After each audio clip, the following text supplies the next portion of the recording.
last we left our kindred, the it was the Mary Skylark had pulled into the harbor at Vreehaven.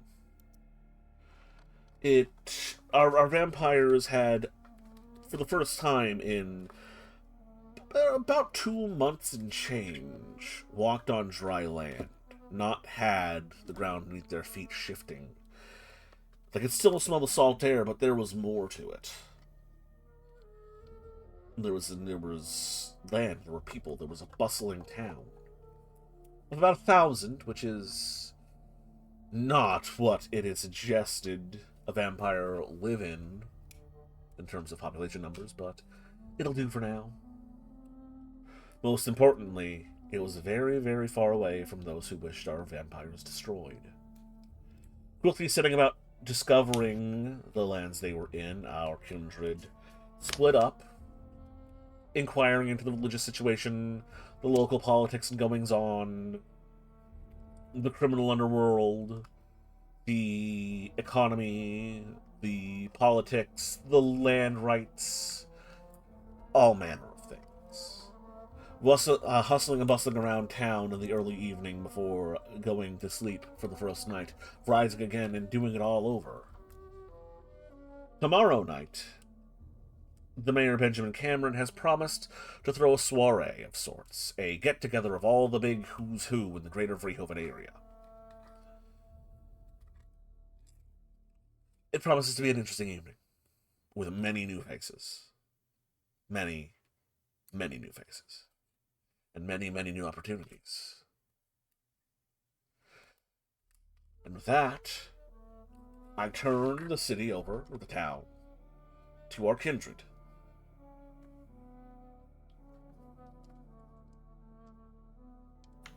Hi. So, we just left the bar, if I believe. That's right. Yeah. It is, by the way, May 3rd, for anyone who is curious. Kim would be like, so, what now? Well, that was some great information that we got there. Although I feel like I forgot to ask something.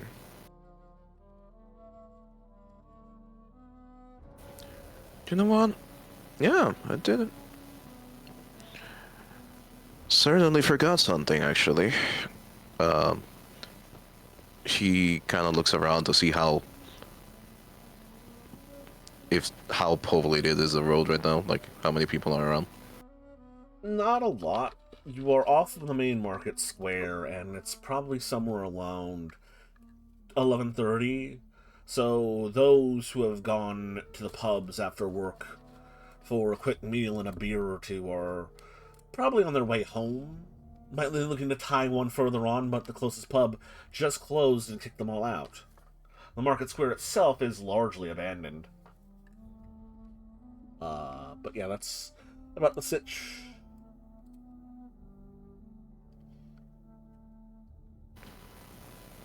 Well, that's good enough. What are you doing? Oh, I'm just gotta go back in. Just forgot to ask a few questions. Really? Oh, I mean, it's close. You want me to knock? I will prefer if you don't, actually. Are you breaking in?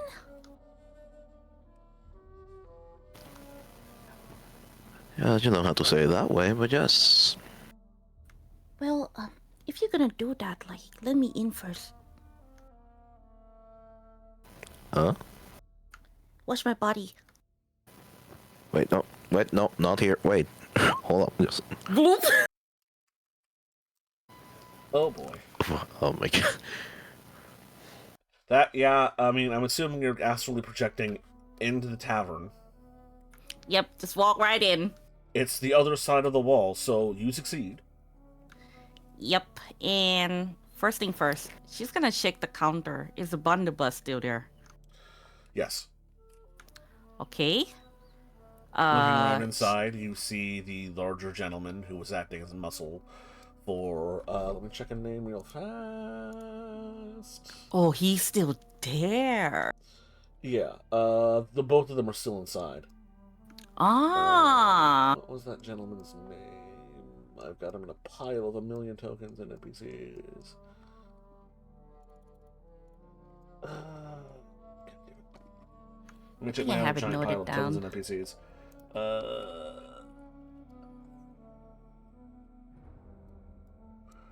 Where are you, rat-faced bastard? Solomon, Mr. Darrow. Yeah, Mr. Darrow. Yeah, Okay, so Darrow both and of his them are still bodyguard there. are both still there. Hmm. Okay. Darrow looks like he's busy piling a few things together. Throwing some stuff into like a... Not like a full crate, but one of those little wooden boxes with 2 handles on either side. Like a milk crate, almost. But like, you know, Oh. old-timey and wooden. Okay. Just stacking crates? Stuffing stuff into it. He's moving about a little quickly. Huh, I'll move closer. What is he putting inside the crate? Well, there's a sack in there. He's shoved a couple of bottles and a pistol.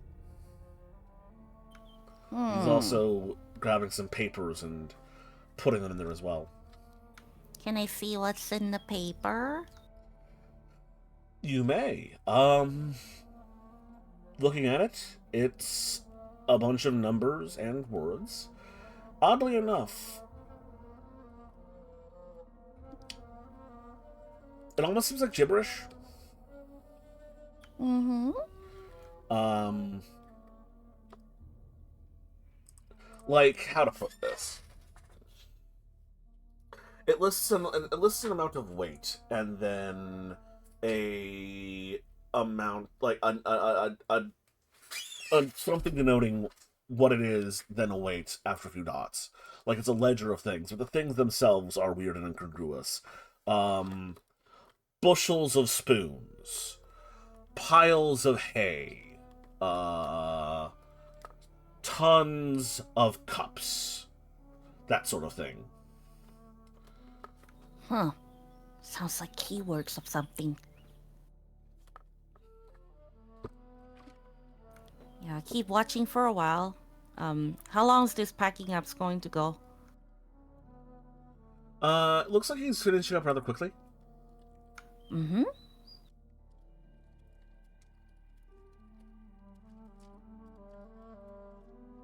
Where's he going next?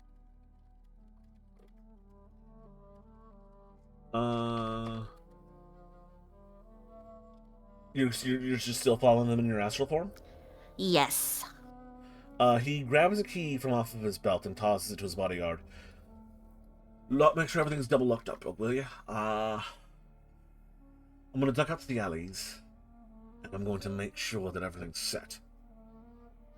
The big guy nods, and he goes about to just locking doors and windows. The other guy begins to head deeper into the tavern. If you follow him, he comes to a back door, opens it, steps out, locks it behind him. Keep following him. Alright. Let me change our background. Just for a little bit of ambiance.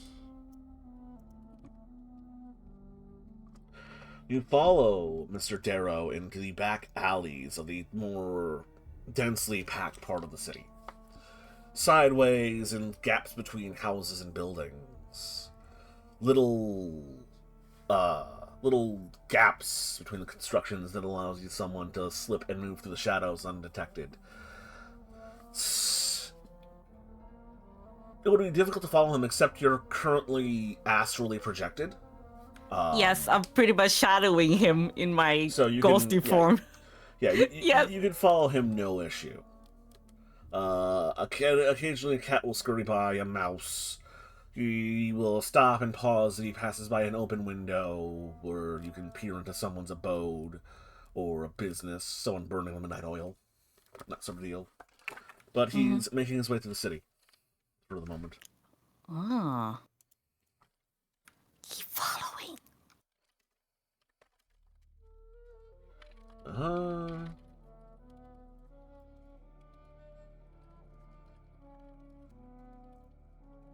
Okay.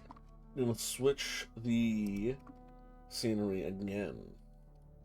Through a series of back alleyways and shortcuts, you follow him all the way down to the docks. He somehow manages to navigate the town through these byways and shortcuts all the way down to the coast. The only time he's actually out in the open is heading down the stairs to the boardwalk towards the cliffs. He walks past the Mary Skylark, again, sheltering himself from direct eyes by moving between crates, boxes, piles of things.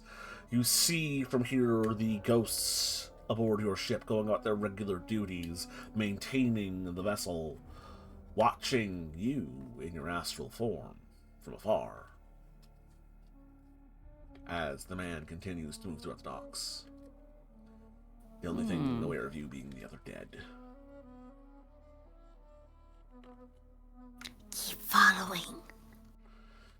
Again, he takes his time, moving patiently and intelligently. And soon he drops down from the boardwalk to the sand below, moving to where the water laps against the shoreline, hugging the cliffs and the coasts up a few makeshift paths. And before long, you find yourself and him in the mouth of a cave. Dark, dank, wet. The sound of his footsteps and breath becoming more obvious as they echo across the halls and the caverns, followed only by the occasional low hum of low whistle of a breeze, and the drip, drop, clicker, clacker of stones kicked aside and water plunking from the surface, condensation and lapping shallow waves. He stops and produces a lantern. Basket, like crate thing, tucked under one arm, lantern risen high in the other as he goes deeper and deeper in.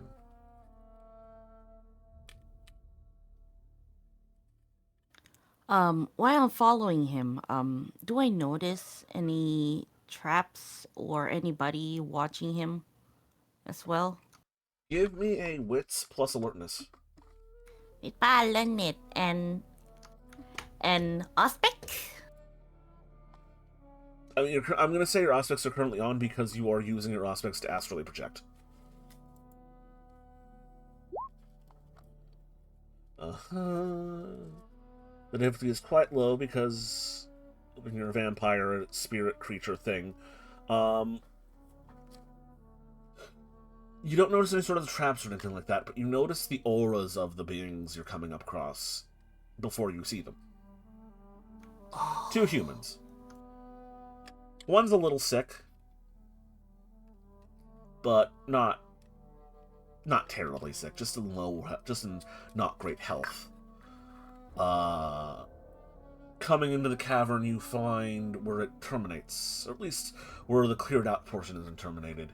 Your quarry, Mr. Darrow, arriving in its bowels, holding his lantern above, as two rough and tumble looking individuals, sailors probably, from the looks of it, or at least longshoremen, are sitting about a scattered pile of timbers that have been raised up above the ground, crates, boxes, barrels, all manner of cargo, is the best word you could put upon it.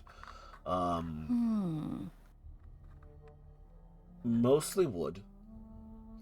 If you take the time to examine it, there are a few small barrels of tobacco, a few boxes of coal or iron, but mostly wood.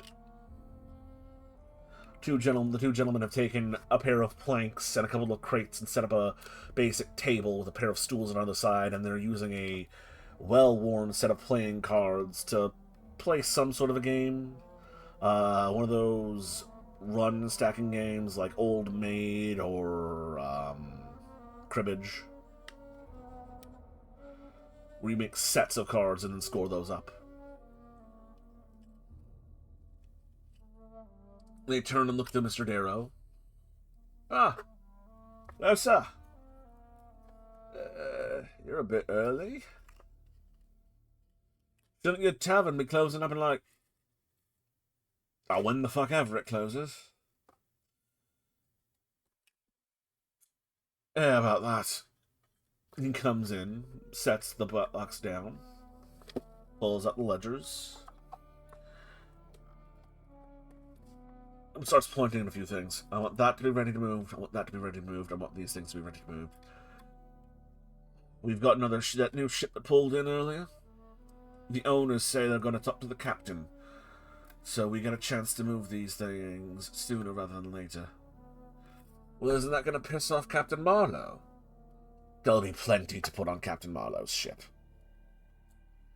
This business, I know you boys don't have a big head for numbers, but this business isn't about... Oh, fuck it. Just do what you're told, and I'll make sure your flagons are full and you get a little extra, okay? Yeah. And he begins pointing things out to be moved. So at this point you notice I want to call it like a halfway between a bridge, a barge, and a rowboat. A set of planks, a large, wide, shallow boat with a bunch of long poking sticks that would be used to shove into the shallow water at the mouth of the cave and drag the boat out like a gondola. Mm-hmm. You also notice tracks in the silt and the dirt in this cave leading from where you came. That's probably how they transport these sorts of things. These guys start moving things, stacking them up, making things ready to go. Any familiar face in here? Just Mr. Darrow. Well, that's not Just entirely him. true. You also notice the two longshoremen he's talking to. They were working on the docks earlier. Ah.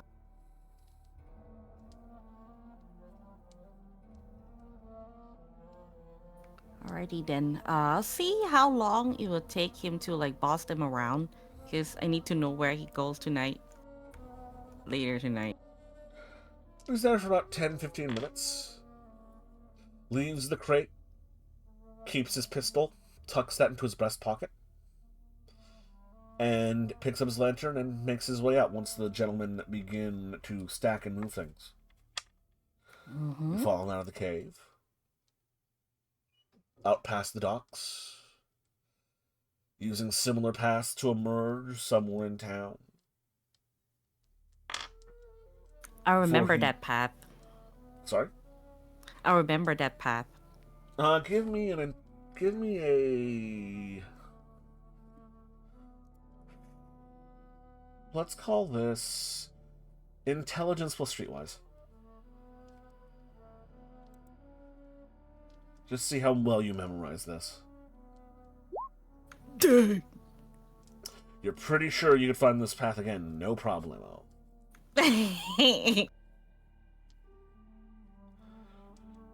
Ironically, he emerges out by the church somewhere.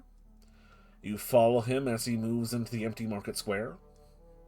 Mm-hmm. And quickly he begins to approach his own tavern. Your unconscious body and brain Kristoff not far from him as he is approaching his own front door. She quickly tried to beat him and then tried to get to her body first. Yeah, you move at the speed of thought in this form, so you easily zip right back into your body.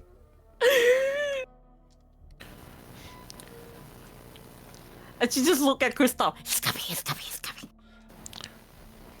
Oh, alright, just freaking goes into a corner then or something. Just Follows. Roll me a Dex plus Stealth, Kristoff. As I throw some dice into the dice tower.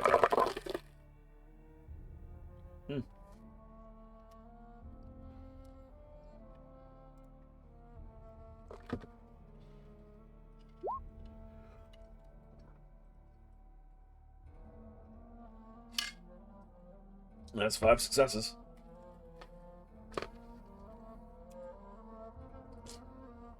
Goddamn. forgot. I forgot celerity added to your dex will stealth. Let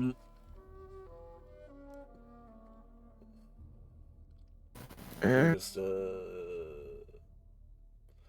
bring us back to the town. Yeah, you managed to pull your son Kemrutai out of line of sight between two empty market squares. As he pulls out an iron key, puts it in the lock of his door, opens it up, and begins stepping inside.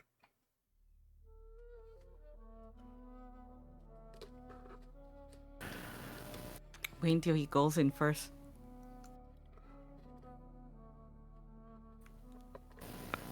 I know where his cave is.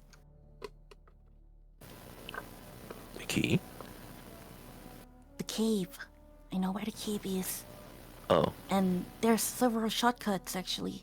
And the big guy's always inside. Blunderbuss still stay under the counter. He always have a pistol on him, tucked on his chest. She will rely everything to him.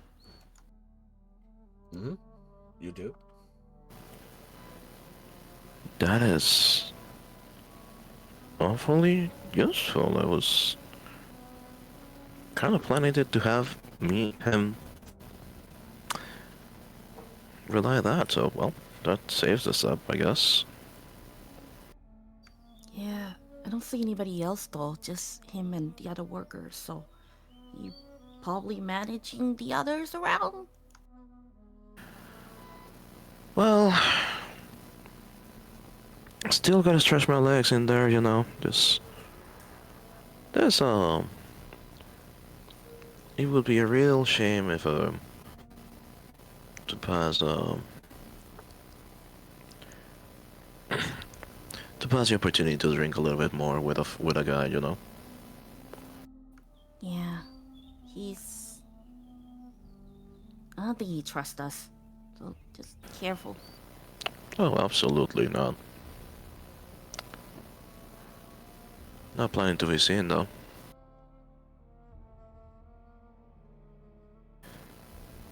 In fact, by any chance, did you see any other ways to get in there? Pointing at the tower. Back door. This way. Should we lead him to the back door? You lead him around back, and lo and behold, there is in fact a back door.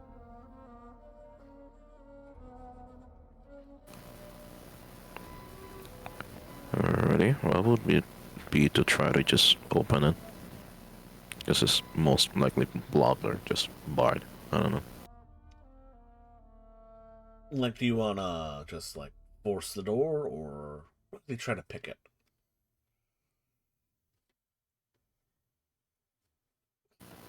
To pick it. Okay, give me a dexterity plus subterfuge. I'll watch the way for him. Okay. Kemrutai, give me a wits plus alertness. Christoph, your difficulty is higher as you do not have any tools to do this with. Understandable. Willpower.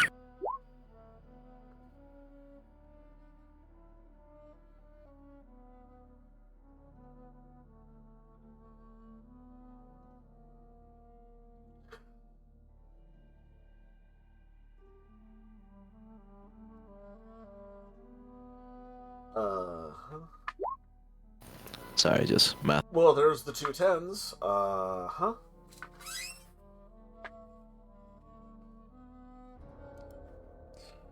Right.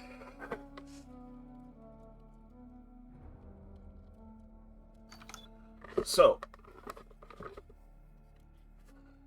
I'm gonna say just using a pocket knife or the like, you jimmy the lock. Just not even going for the lock itself, just sliding it between the door and the door frame. You wiggle it in until you hear it click, open, and then you open it.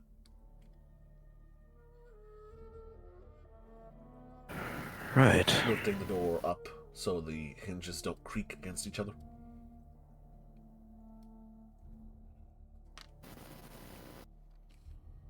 Krista will signal to Cam to just, I'll be right back kind of thing.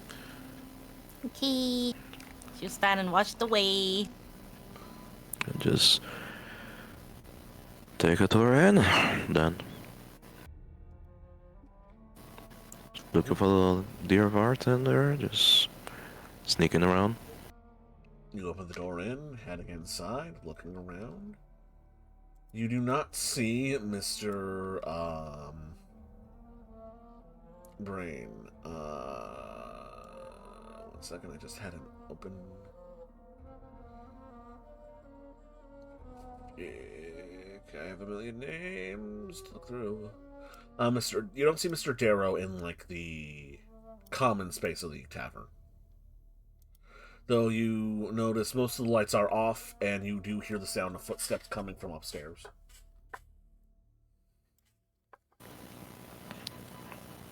I would go up there then. Just stick into the shadows, especially since the lights are off. Alright.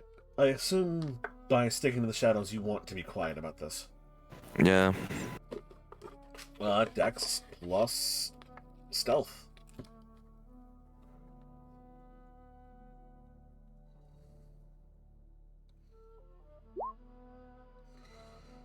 Okay. Let's roll his perception again.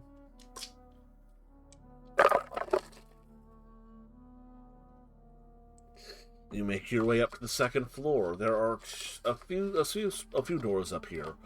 The sound of him going about his business, you quickly narrow down which one is his. And which one is, like, the tavern's common room. Or, like, a hotel room to be rented off, or, like, a storage room.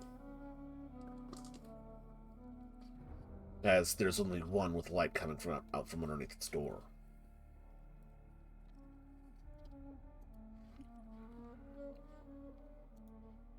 And is that the only room that's making any noise right now? At the moment, yes.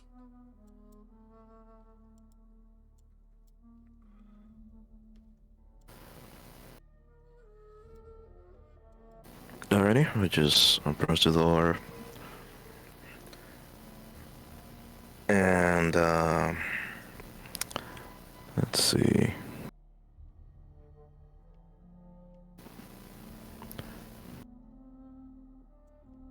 He will just, well, try to peek out, inside, just to locate the guy. The moment he sees him, however, he's just gonna turn off the sound, but activate that particular discipline.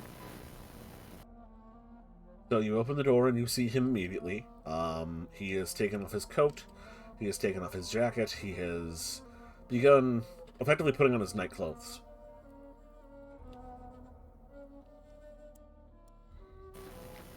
Alrighty, just... Well... Just hop in. The moment... Just... Get into the room at this point. The moment... Still trying to be quiet about it, however, this is his room, so the moment he notices, he will just... That their presence, he will just... Activate the discipline. It's basically just trying to... he's gonna try to just bite them, basically. I'm gonna roll for roll initiative here. It's gonna be your wits plus dexterity. Roll his wits plus dexterity, and we'll see which of you gets the most successes. See if he screams first, or you manage to silence them first. Wits plus dexterity? Yeah. He has 4 successes. DC 6.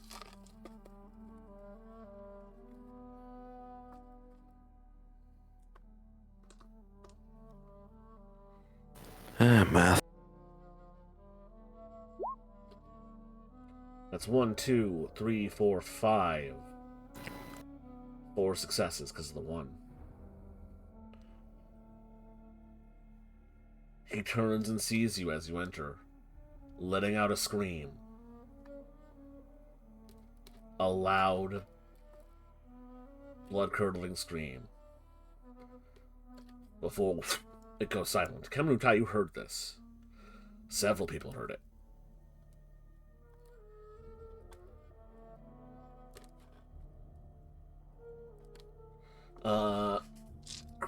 Kristoff, give me a Dex plus brawling. He's going to try to not be bitten by you. Yeah. He's not a trained fighter or anything, so he's probably fucked here.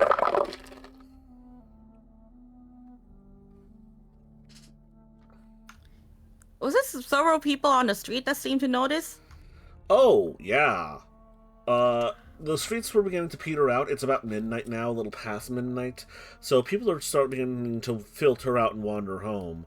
But there, you can still see 2 or 3 people just about, round and about. Plus, people live near here. I'll smash my knee. And then I'll go on the floor and I'll act like I just screamed. Okay, Kristoff, you silence his screams, not only through supernatural methods, but through biting on his throat. As a mortal, the kiss overcomes him. He is unable to resist.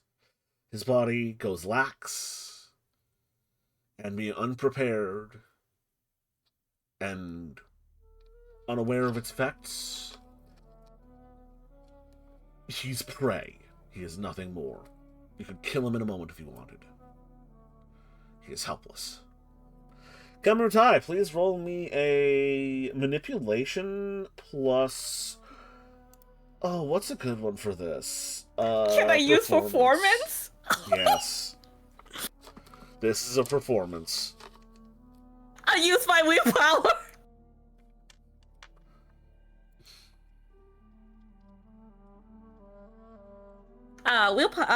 Performance and what?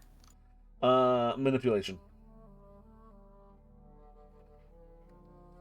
Willpower! That's 3 successes. I'm going to roll for the general, like, social awareness of the townsfolk.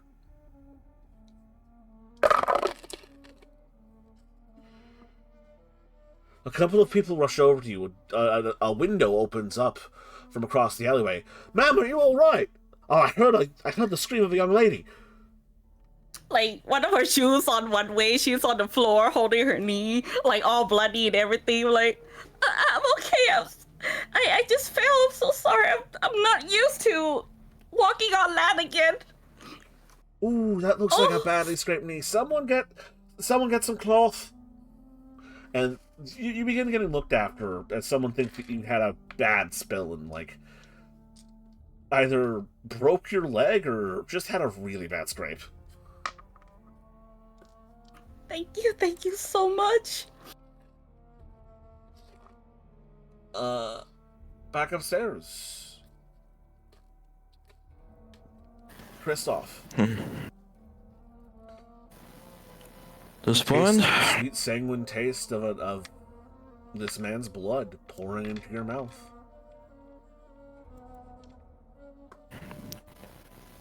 Well, it was just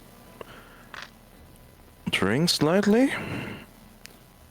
Just 2 points, but I would give 1 point back as it just use the pocket knife to share some of the blood with this fella. They are weak, they are dazed. You cut open your own wrist and push it into his mouth. And after some weak, bewildered struggle, he drinks. And drinks. And a different sort of wave of ecstasy, of experience washes over him as he continues to drink, and will drink as much as he can until you push him away once you've satisfied with giving him 1 point of vitae. Yeah, basically. He stumbles onto the ground without your support. Let me change the music real fast, because this is not quite turning someone to a ghoul against their will music.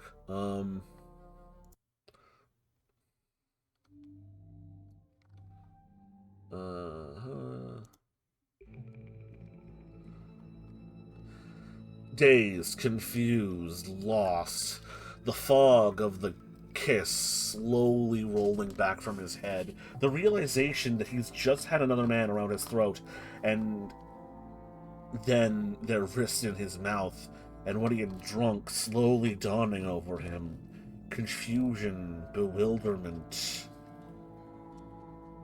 a cavalcade of emotions rushing and washing over this man after what you did to him.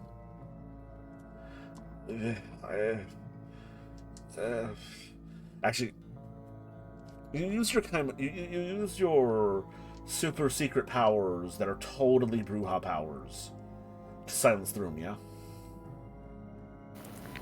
Yeah, during the screen, but at this point, he would just turn it off immediately after. Just it's too suspicious, just in case, especially after something like that, so we just leave it up. So, yeah, he would retract it immediately.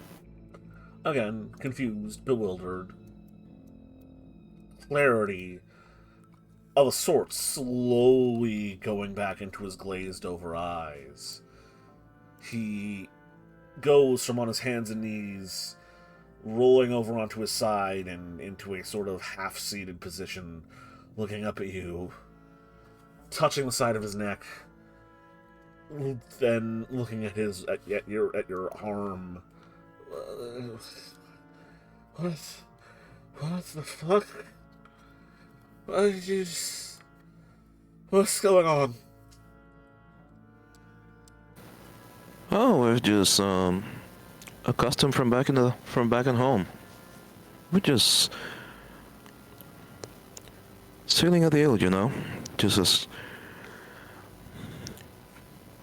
as you gave me that nasty bottle.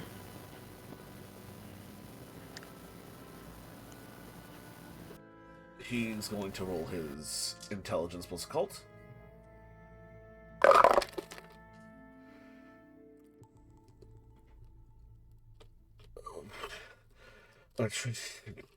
From the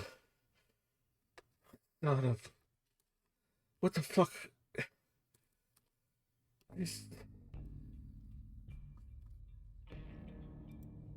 You drank my blood and then made me drink yours like some sort of vampire. Oh God. Oh God, are you a vampire? Oh God, am I a vampire?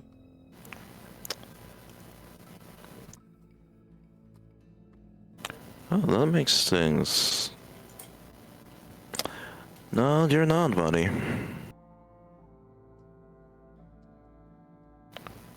That's a really big assumption there.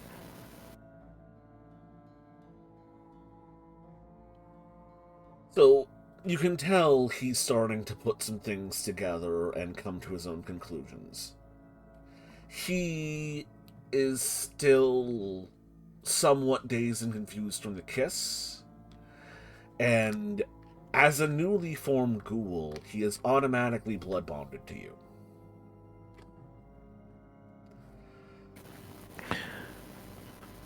What do you want to try and enforce upon this man? What do you want to tell him to believe? What is your desired outcome in this situation?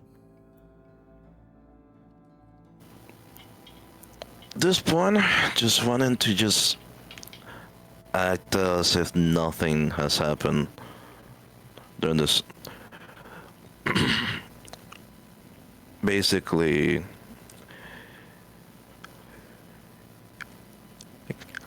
just enforce the belief that we are just, again, sealing the deal on this point, and we're gonna be partners. Like, for the most part, reassuring that he will have he will try to talk to the captain, but not really getting, like, you know, the captain still, even if we're the owners, he's the one that's gonna take the stuff. Charisma and subterfuge, or manipulation and leadership? Your choice. To that, I'd say 1 willpower too. Manipulation or leadership.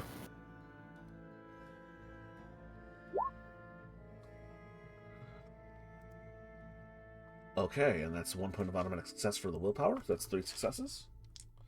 He is going to spend a point of willpower to try and shake off the blood bond for a moment. And see through what the fuck is happening.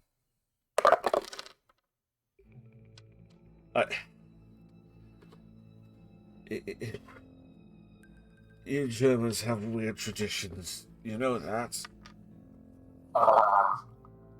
This is not even the weirdest one. I'll have the story to tell from you. But that will be another night.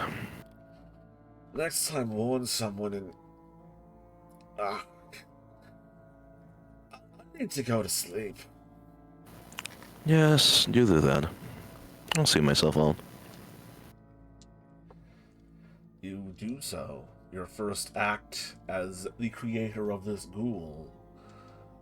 This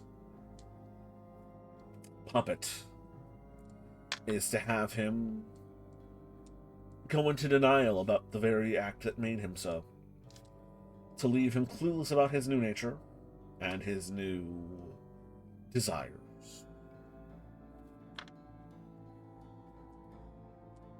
Dazed, confused, a little low on blood, he crawls into bed and,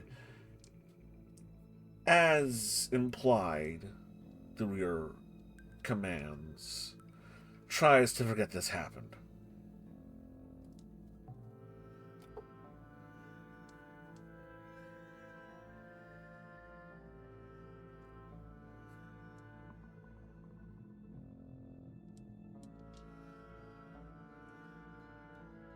And that's it.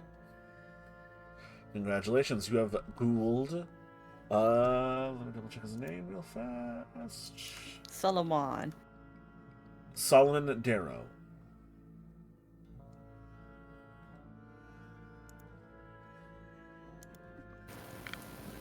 And the whole neighborhood did not hear it. Thank you, Cam. They heard, it's just they didn't know that you turned a man into a monster. Slight difference. They thought the clumsy witch lady skinned her knee real bad.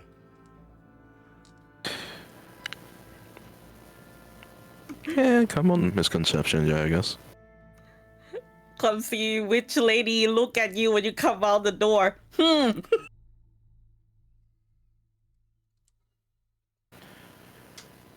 Oh, it's... yeah. Hey. Let's go back. Our business here is done. She's gonna walk like she has one broken leg.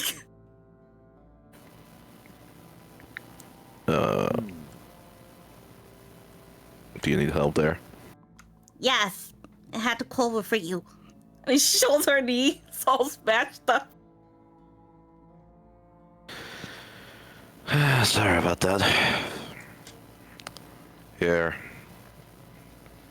Well, how you wanna do this? You wanna try to actually walk, or want to act the princess now? I've never been treated like a princess before. Actually, she has. I want to be princess today, then. Alrighty then. You would just literally carry them back to the ship. Oh, Right. she's gonna keep her face down. I've never been treated like a princess before, says the literal actual princess. Yeah, you make your way back to the ship, undisturbed for the most part. And we're going to ask a question of our other two vampires. Benedict. Evelyn, is there anything you would like to do this evening? You have already spoken to the mayor. Been told of the lots of land you wish to purchase and how much they'd be worth. Oh, this was the same night as last session, so I'd already checked up on Mary. That means I was heading back to the ship, so I'm probably at the ship. Mm-hmm. Just hanging out with my missionaries. Talking about God stuff. You know, just Jesus and things. Yeah. Jesus, Good stuff.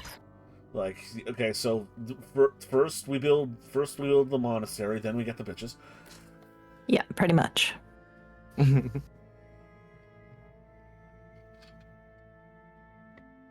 Anything out of you, Benedict? No, nothing I have planned. Okay. Well then, if that is the case, I will move time forward by another night. That's all right with everybody. Yes. Everything. Everyone mark Yeah. 1 point of willpower that you get back and lose 1 point of blood Shall do. as you rise. Vivica, do the thing with your thing. Shall do. You'd think I'd have it memorized by now, but every time I have to look it up. Hunky. Willpower. Okay.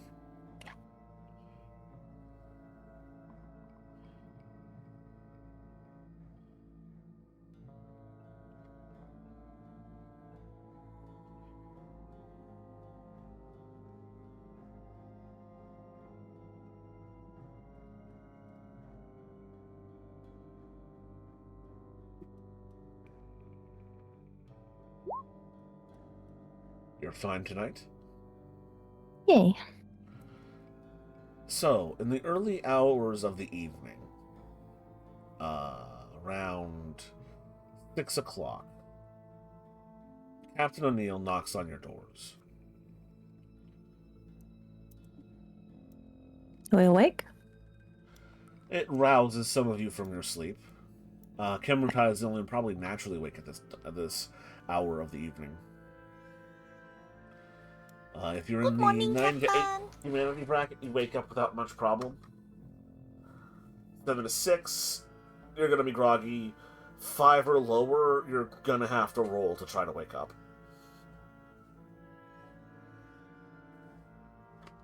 At the captain's pounding upon your doors. I will groggily get to the door. I think actually I don't have. God damn it. What's the rule? Roll me your... Let's just call it your willpower to try to wake up. Would it count under this? I'll send you the merit. I believe you're fine because of that merit. Okay. So, I think yeah. I know the one you're talking about. Like current willpower or max? Let's call it current. Kristoff, you groggily managed to force yourself awake.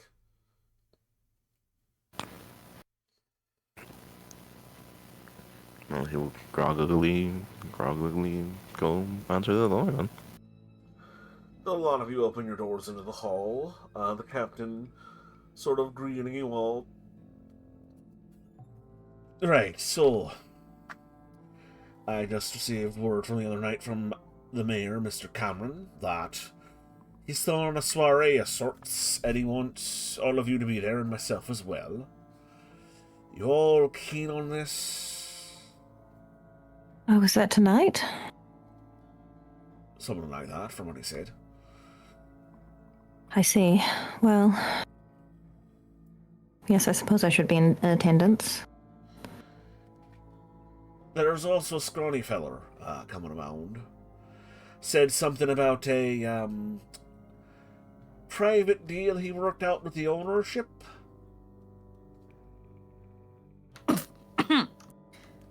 Don't worry about it. You know, I have to account for every ton of weight that goes onto the boat. If you've picked up something, you should let me know. Blum's gonna raise her eyebrow at Kim. Will do.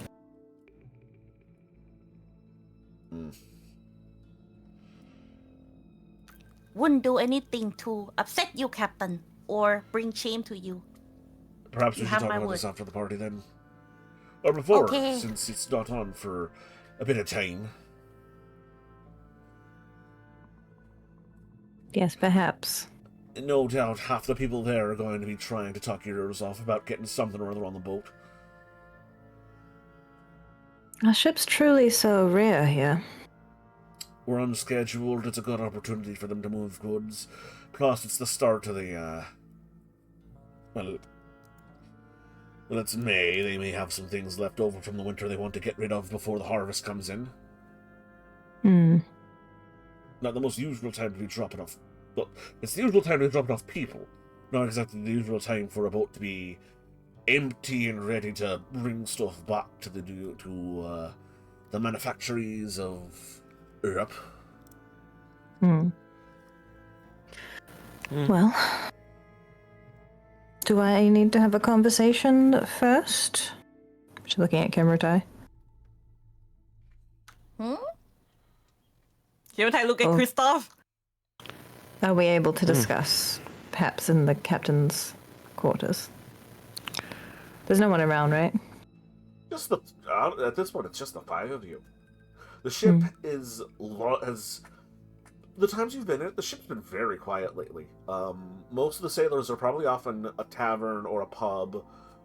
The people who are living on the ship coming to live here are probably off negotiating to build a homestead somewhere. It's probably just 30 people on the ship total, not counting your coterie. Well, we can definitely have a bit of a conversation about yesterday. Okay. I'll leave it to you then. I'll be in my quarters until about 7-ish. Head over to the mayor's abode. Very well, thank you, Captain. Yes, that would be wise. You bringing any of your mates with you? The young lady, the old man, or the young man? Maybe Lila wants to go. I should ask Lila. I may ask Claudio if he is interested, yes. That's it. Same with I'll probably ask Francois. Not sure if he's that fond of that sort of. Well, might as well ask. We'll all be on the deck around that time, so if we wish to all make an appearance together, that'll be then. Very good, Captain, thank you. He nods. Heads back upstairs. Evelina's looking between Kristoff and Kindread. Kim, give her a big grin. So, well, a trip at this time of the year definitely attracts a lot of people, you know. And have we made any deals the Captain is unaware of with such people? I've agreed to talk about it. Not necessarily that we will be bringing anything up here. And what exactly have you agreed to talk about? Well, some of the locals, businessmen, alley businessmen they call it, really wanted to bring some stuff in here. Hell, they were just eyeing the ship the whole time. Well, an awful lot of time yesterday, actually.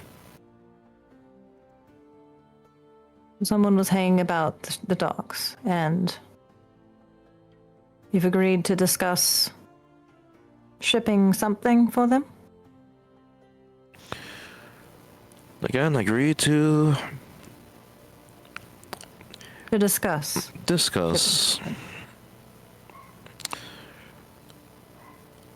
And they just wanted to see what's the... Well, how far did the web go towards that, but... just make contact with the locals on that side. as far as, well, we're all here alone. Let's just shrug after this Would running you? around. It's they were trying to just contact the local smugglers, basically. Couldn't find Smugglers of what? all sort of items actually. Such as? Well, some of the local produced tobacco. That's sort of. Uh, and I heard they were doing. I heard that also human trafficking. You mean Although slavery? rare. They try to honey it, but basically, whenever someone needs to disappear, sort of thing. She looks at Cam like kind of shocked. What? You're aware of this? I already refused it with him. He said, oh, just a contract to make somebody work for a period of time. But, we agree not to have anything to do with that. Again, just wanted to see how deep that circle went. Besides, all that we really agreed to was bringing it up. You never know, that sort of knowing your way around that sort of circle will bring some interesting details later on. If the majority of goods are not illicit, what's the purpose of the smuggling? Simply not paying the tax to the local government. Ah, I see. It's basically because they're just trying to save money. Or, well, retain the money that they will be spending otherwise, you could say. They got some good stuff too. Tobacco, iron, coal. Is slavery legal in this colony? I had not thought so from our discussions with the mayor. We'll probably find out tonight. Yep, and besides, good that we're actually having this conversation here, because you know they were planning to approach you tonight anyways. Who? That circle. Have I any names, any description, any way to identify them? Well, there is one person, the auto character. Now it's my turn to forget their name. God damn it. Solomon.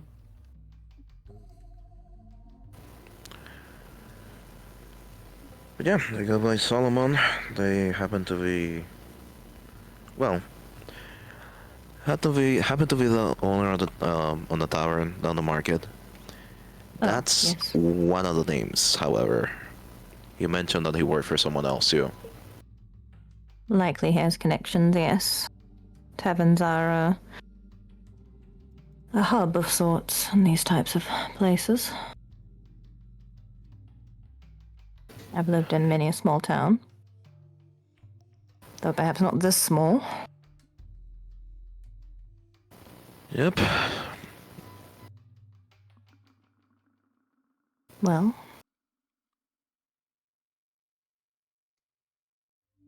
I suppose I shall discuss with this Solomon barkeep. Is there anything else I should know?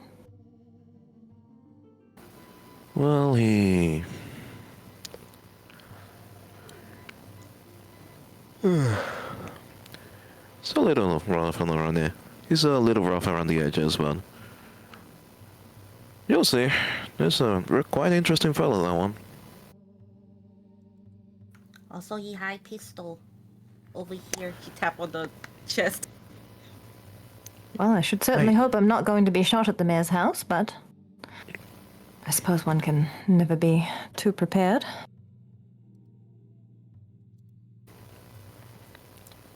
Yeah, it'd be really interesting for them to try to bring that to the party, but sure, we'll see.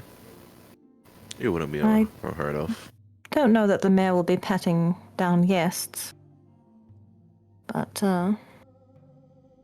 suppose we shall see. We're not certain when we went to visit him yesterday evening, but it's not a terribly decent look to be asking a nun to be turning over firearms.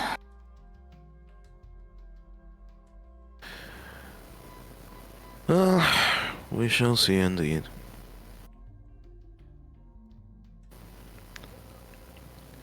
You can... It's... He looks a bit... Kristoff's looks a bit hesitant at this point, if anyone's like... What's What am I to wrong? tell the captain then? We have agreed to discuss the potentiality of tax fraud. Yeah. Just they approached us directly or something. Because they have already... he's in the know. Like, they approached him too. So he probably... This is presumably something they are versed in. They've managed this before in the past without incident. Most likely. Well, definitely. They're just not expecting for someone to just tell them back. So in likelihood they were planning to attempt this regardless of our agreement. Yeah, that is correct, yes. And what do we gain from them avoiding the tax?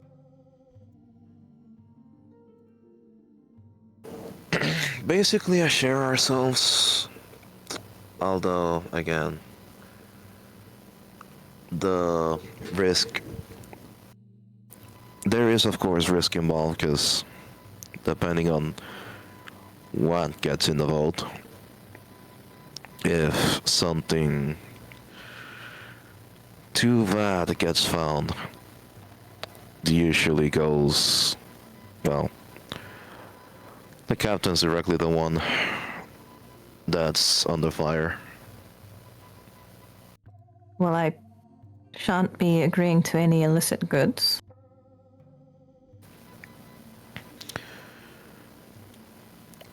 It seems nowhere near worth the risk for a little coin. I thought we just say that just so we can get into his head a little. Alright, yeah. I just gave my word that the talk was gonna happen anyway, so just, again, passing the message. This one... Very couldn't well. care less. Well, prepare yourselves for the evening. I'm sure I don't need to remind you all to be prepared to be around a number of humans. Whatever preparation you need to do to ensure that you maintain your appearances. That reminds me, I am so hungry right now. Yes, you should certainly take care of that. We don't need a Yes. frenzied... There is no pig left. Pigs are gone. My dear. I'm sure you know what you I'm must trying to do. catch some seagull. Maybe there's some fish. Suit yourself. kind of glance at Kristoff, kind of like, you know.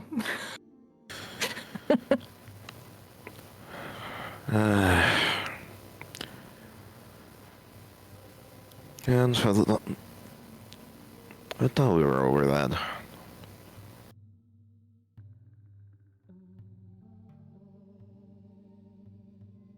Well, I shall go inquire if Claudio wishes to meet the hoi polloi of this town. And then I shall prepare myself. And I advise you to do the same, in whatever means necessary. She kind of rolls her eyes and walks off. Yeah, do that Sure too, thing. Liza. So, I'll be quick about this. Lila agrees to join. Claudio agrees to join. Francois agrees to join. So those three shall be coming as well. I need to get, how's my herd doing, actually? Your herd? Last I checked, I was down 16 blood points. So 3 weeks ago, I fed on 3 of them. If Session that was 3 weeks 10. ago, then those 3 should be fine. So session 10 people are now replenished. Should be, yes. Okay, so I want to get 3 blood points from one of my herd. 2 will be to top me up, and 1 will be for my ritual. And what ritual is that? Just a little one. Actually, I wanted to ask a question about that. I want to use Domino of Life Ritual.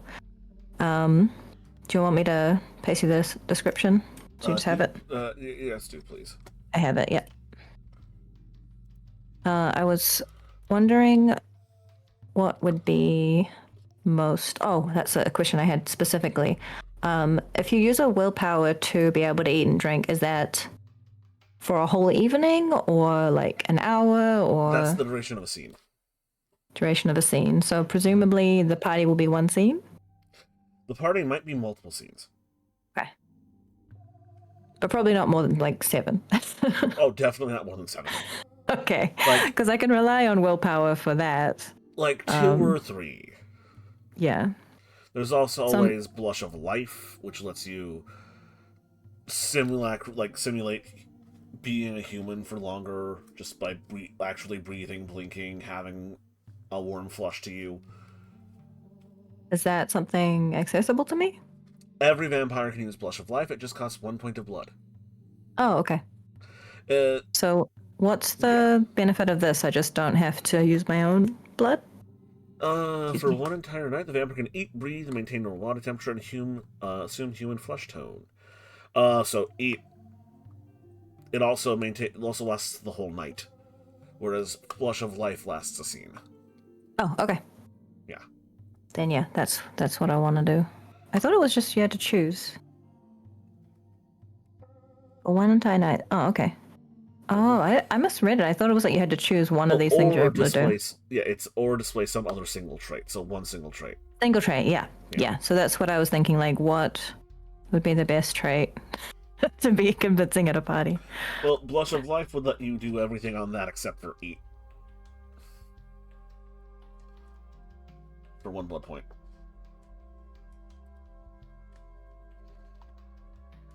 Do I look not dead enough because I'm not super pale that my skin tone is convincing enough? Let's just double check your humanity. Your humanity is 7, so you look fine. You occasionally need to remember to blink. Basically. If Okay. someone knows the signs of what a vampire is, they might be able to spot you. Without use of a special power like Auspex, but they'd have to know what a vampire is and know that they're real and look for the correct signs. Good thing no one's revealed that we're vampires here, huh?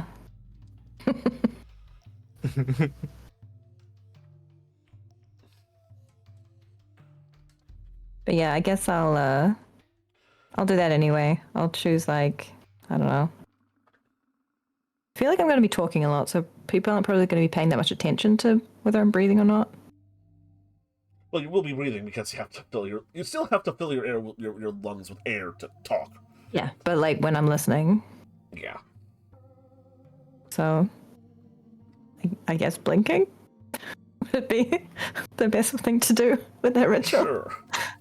Remind myself to blink automatically. Turn on auto blink. You use that ritual and you reactivate your autonomic nerve system. Nice. I have to roll for it though. Yeah. Int plus occult. The difficulty is the level of the ritual plus 4. Okay, the level is I think it's a 2. So 6.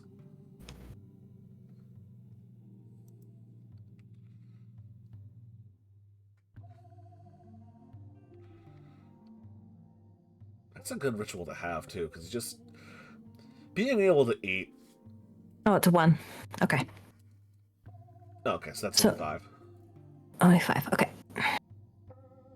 Yeah. So, and an occult.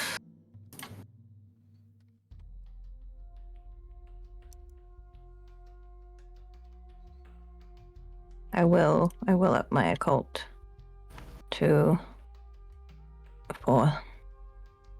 I'll update the XP in a minute. Okay, let me roll.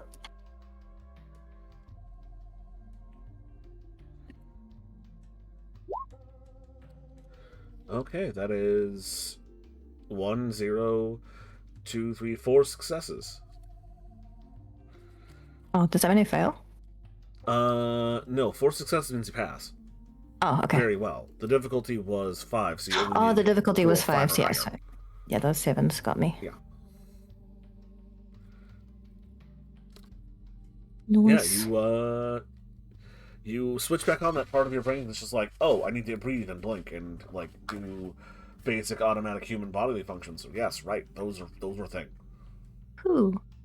Did I have any issues with the roll to get those 3 blood points from? No. You just gather, like, you're able to just like find one member of your herd and ask them for a nibble, basically. Yep. I don't know if they need to roll in case they get sick or anything. No, you're no longer on a ship. Okay. The risk of shipborne disease and tight quarters are no longer in place. Cool. Nice.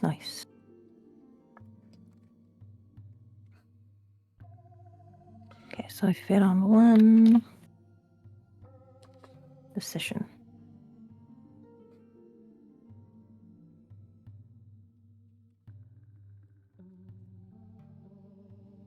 So, you all put upon your Sunday best, I assume. Mm-hmm. Yes. Yes. Meet upon the deck of the ship. And a lot of you are going to head to the mayor's abode.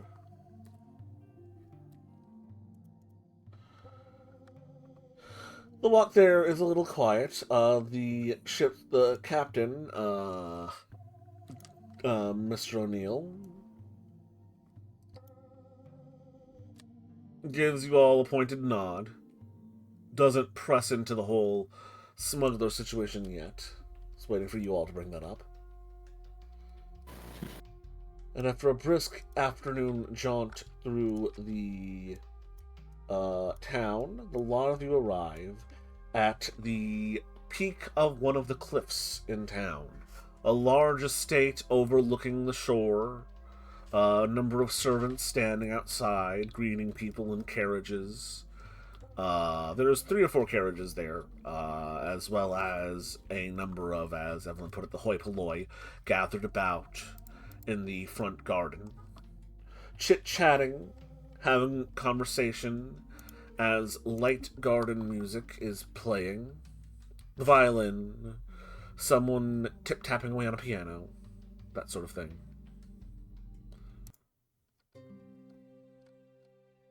Let's see here. Oh my god. Did he light all those candles again?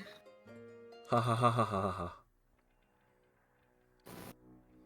Are we still out in the garden, or are we?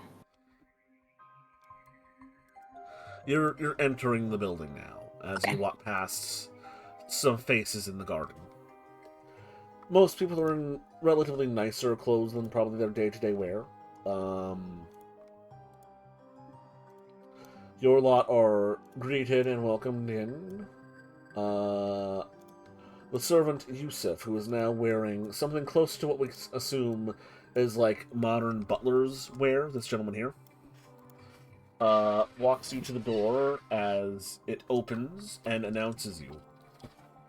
Announcing the owners of the Mary Skylark and captain and party, Miss Kemrutai, Mr. Benedict Flores, Mr. Castile, Christophe van Castile, and Sister Patricia. And there's a brief little light applause. The room is lit, bright. Dozens upon dozens of candles. Oh boy. More even so than when Evelyn and Benedict were here earlier. Good thing I'm last blinking. night. There's this enormous sumptuous spread that is taken at the center of the room. A deer, a pig, a large fish, cockles, clams, mussels, oysters, fruits, vegetables, greenery and produce, the likes of which you've heard of. There's these weird, numbly, bumbly, orange, yellow tube things that are yellow with little green fronds at the end of it.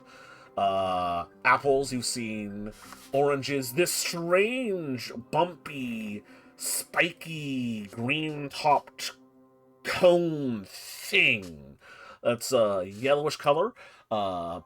Benedict and Kemrutai, you recognize it as a pineapple.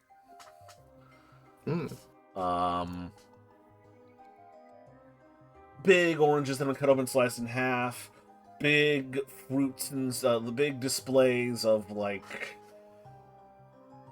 pastry and baked goods, all in this enormous spread that goes down. I want to say a 5-meter long table, about 15 feet. God, if only Ari was here.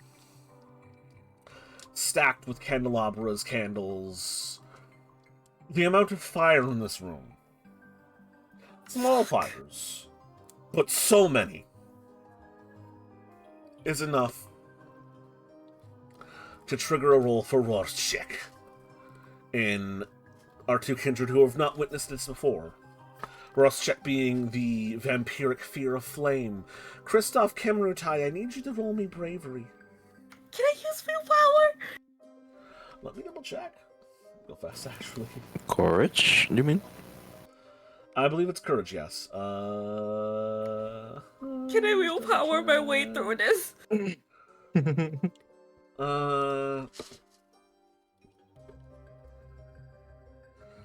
me one second while I quickly Google the name for this, because I know, Fire, Fear... Rostlik. The Red Fear. It's gonna be a courage roll. I'll allow you to add a dot, spend a point of willpower on it.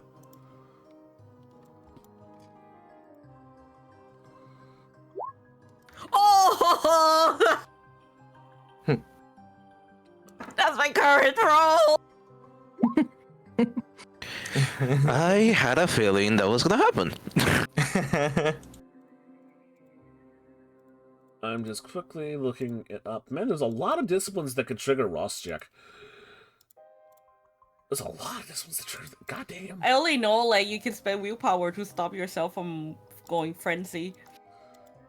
No mobbing, guys. No mobbing. No more being in the party. I'm just checking the amount of fire that will be needed for, like, the resisting the frenzy here. I'm going to say this is the equivalent of the sight of a torch.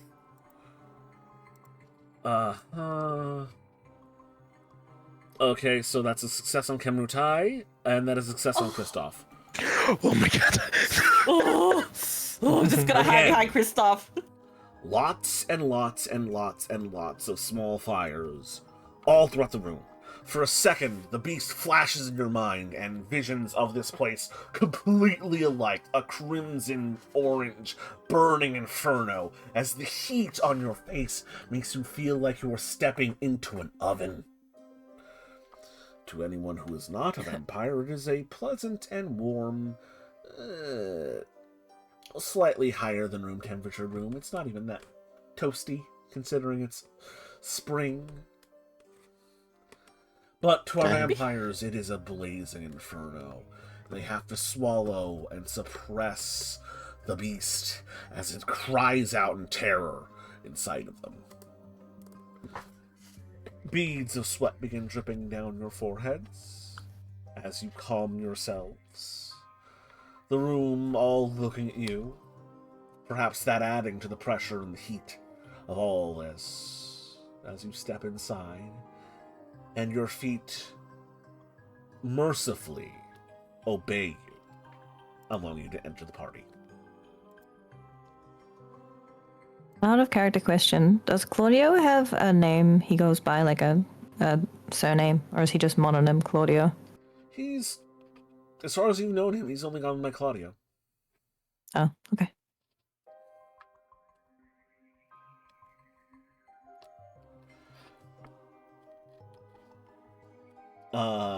The party itself, I'd say it's a crush of humanity, a dense gathering of individuals, but truth be told, there's about 20-30 people in a fairly large and spacious room. Compared to your conditions on the ship, it is rather generous, rather spacious. You find navigating between the individuals here not too troublesome. Bit by bit, individuals almost seem to be lining up to introduce themselves as I reveal the various people at the party. You, of course, recognize Mayor Cameron very quickly, who gives you a nod from across the room. You see the town bailiff and militia captain, Mr. Vorman. But more and more, you see unfamiliar faces. A blonde man, a red man with red hair, a very corpulent and rotund man who is balding, the priest from earlier, your own companion, Lila.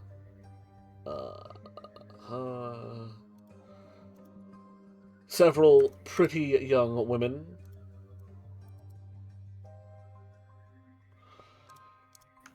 Anybody with weird aura?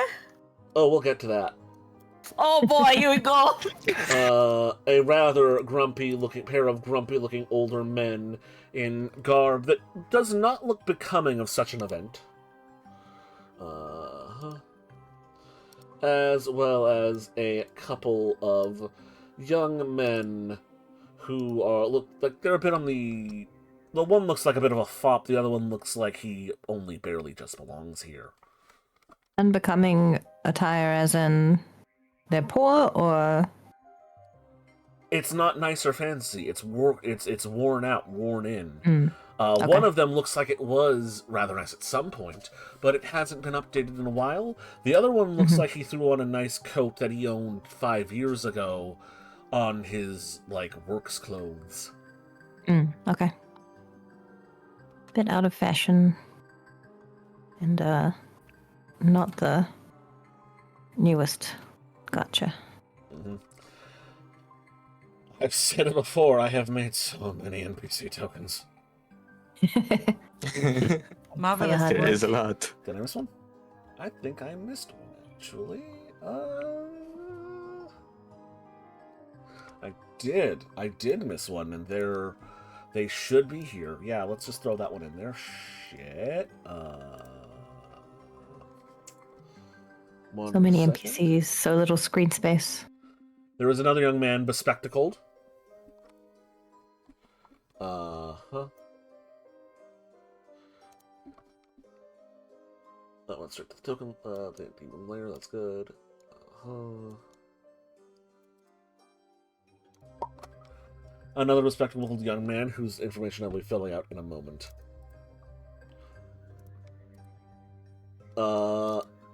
Just about everyone here is vying for your attention equally, as the guests of honor. Depending on where you gravitate, odds of encountering different individuals will increase as they, with few exceptions, are all trying to get a piece of you.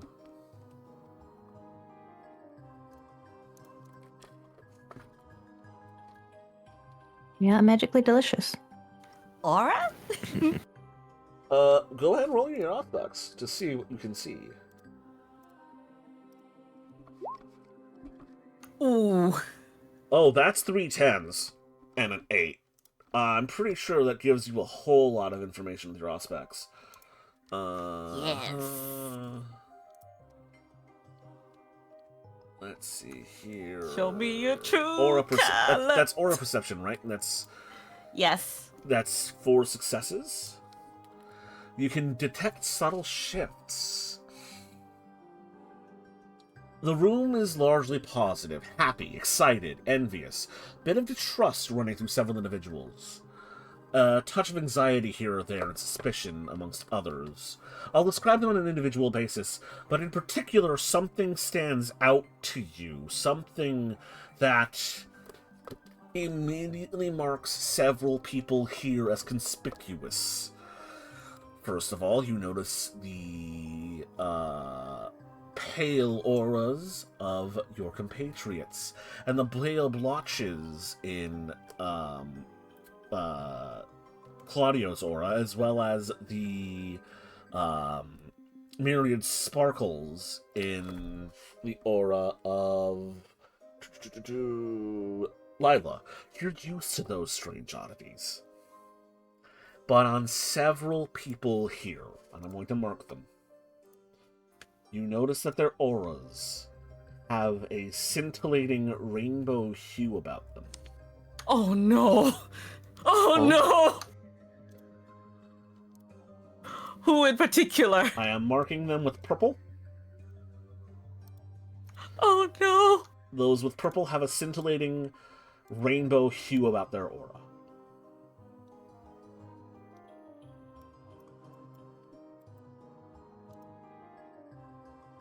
Oh no, we have a So problem. have fun with that bit of information. She'll look for Kristoff. Like she'll probably stick to Kristoff the whole time. Kristoff, A we have lot a of you are problem, we have a basically problem. standing in the doorway at this point in time, Mr. Yusuf just having introduced you before giving you a nod and wandering in on his own. So you can easily whisper to the rest of the party what you see. The rest of the coterie. We have a problem. What's the problem? So, she will like use her face and her eye to guide towards them. The redhead with the beard, the bald one, and the blonde in green. Special aura. Would you know they're fairies? Go ahead, go roll me intelligence plus occult. This is going to be particularly hard considering who your master was and what they were interested in. Yes. You recognize the telltale signs of a changeling. All of their auras. Oh yes, and the redhead in blue. That one too. Can I do some kind of roll to see what I know about changelings, if anything? Same. May. Same rule. Yeah. Intelligence plus occult. Oh, that's an easy one for me. In theory. We'll see what happens.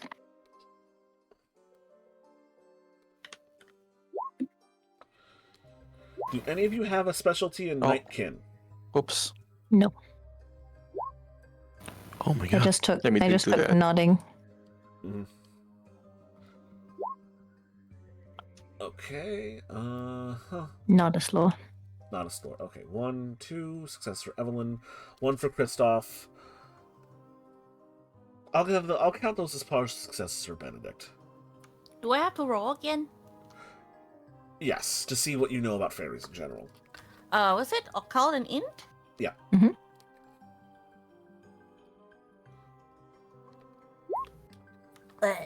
And that's 1 partial success. 2 partial successes for you as well. So Benedict and Kemrutai, you know that Fae exist, that they're powerful beings, mischievous beings, that are known for tampering with things, changing things, that they're more dangerous than a standard mortal. And that they're tricky. Very tricky things. Not to be trusted. Uh-oh. Do I know if they have a problem with vampires? Most things have problems with vampires, dear. Yeah, I don't think vampires have any allies.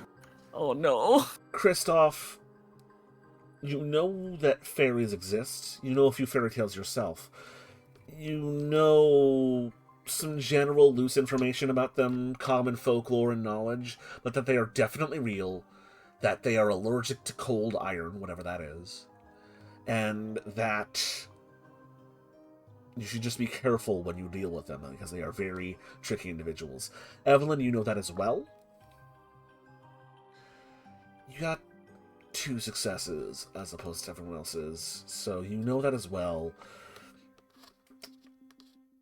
Yeah, I think that's about what all of you know. You know, like, basic folklore. Kemrutai, you don't personally know any basic folklore because you're not from this part of the world. No one is, but you're not from the part of the world that these beings are from either. But I don't have any idea what they're generally after. that's the weird thing. It varies from story to story. Typically, it's some sort of punishment for breaking of law, of custom or tradition. Slights punished in cruel and inventive manner, or perceived slights punished in cruel and inventive manner. That's a common thread throughout much of the fairy tale that you know, and well, the fairy lore that you know. Try not to offend them. Yes, their powers are potent. You know that. Very potent. But reliant upon certain conditions as well. Potent Okay. but conditional. As opposed to a vampire's abilities, which are just powerful at the cost of blood. Layla! I'll just tell everyone, don't offend them. Layla, Was not planning to. you know anything about changeling? But the Fae folk, let Mm-hmm. me roll Lila's. Yes. Intelligence plus occult. She's a fucking boy. mage. So, 1, 2, 3, 4. Well, the Fae folk ain't too much trouble as long as you're polite. Follow every rule of etiquette you know. Don't piss them off. They're actually very useful folk. So long as traditions are all kept in mind. Just be on your best behavior around them. And typically they'll leave you alone unless they want something from you. And if they want something from you, oh, you're buggered. Oh. Let's not seem appetizing then. She'll point out to Layla too that one's fairy, that one's fairy, that one. As you do, everyone but the one whose name is marked, Bjorn Adelberg, they're all looking at you. Big, pretty, glittery smiles. I'm gonna hold high behind Crystal. Then again, most of the room is currently looking at you, so it's not that strange. You are the center of attention at the moment. Yeah, Evelyn's gonna, like, gesture to the group, kind of, I'm going over this way to not be standing in the doorway awkwardly for too long, and she'll move toward someone she recognizes, I guess. Maybe the priest, vicar. The vicar, okay. I'm going to bring your own tokens into the room, and you can just sort of plop yourselves in general areas. Because this is also the general distribution of people. Mary Francois, Claudio, and them are just sort of tucked up in this corner because there's not much floor space in the scene. Plus, they also haven't quite dispersed themselves either.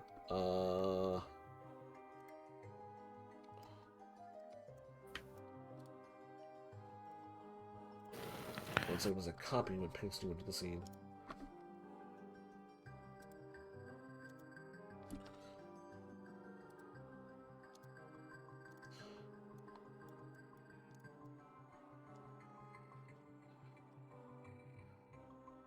In addition, there are a number of other individuals who are of not much importance, as they will not be conversating with you. Plus ones to these individuals for the most part. The room's got, like, somewhere in the ballpark of 30 people in it.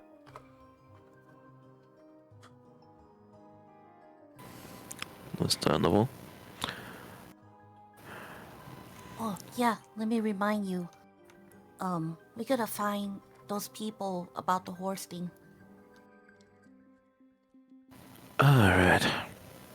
They'll probably make a scene anyways, so just keep your ears up.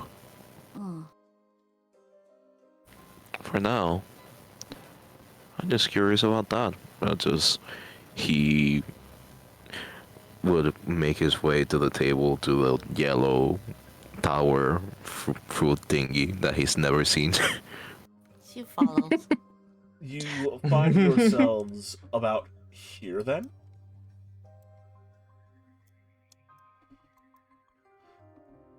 Towards the center of the room, where the big centerpiece with this weird spiky cone thing is. Oh! That's called Yeah. sapalot. Hmm?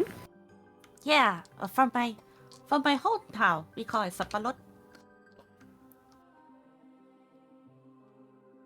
One of the people there just sort of looks at you and says, "Strange. I hear it's called a pineapple."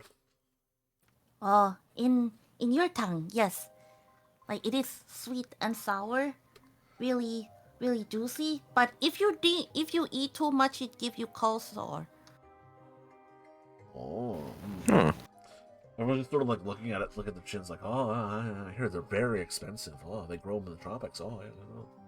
Hmm. So people begin picking through the spread. Benedict, where do you end up falling in the general pile of people?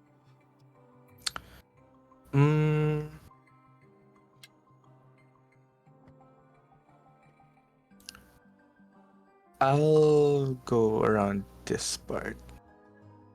Since we're evenly spread. Okay. Real fast.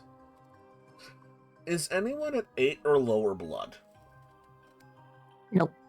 Not me. Nope, 10. Nope. Damn it, you're all well fed. Okay. It's a bit early, but we are coming up on the 2-hour mark. Perhaps we call our break here and come back in about 10-15 minutes. Sounds good. Bye. Sure thing. Okay. The party floor over to you, my vampires.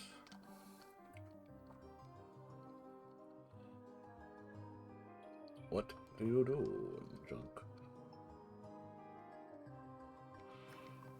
Actually, You've placed yourselves in places, and I'm going to roll a quick d6 and see just sort of what social situations you've landed yourselves in. How about that? Yay. 1, 2, 3. Always down for the funny dice. Now let me just grab a d6, because you neatly put yourselves in the 3 piles.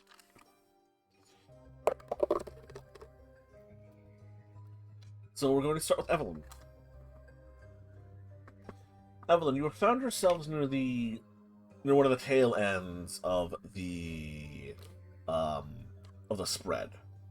At this end, there is a number of smaller food objects, all upon a cooled bit of like. There's this wooden tray that's been lacquered or painted to help the water in it not seep into the wood.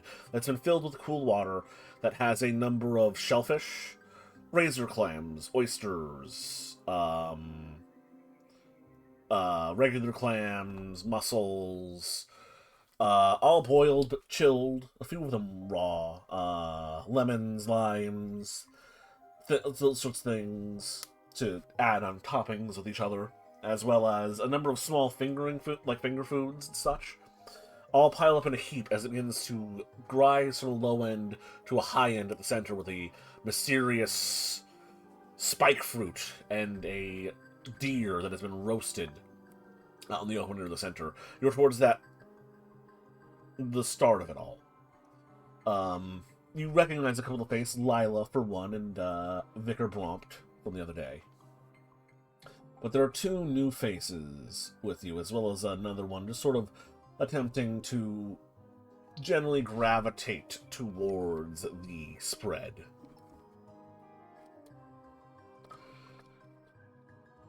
Miss Gibbs, Vicar.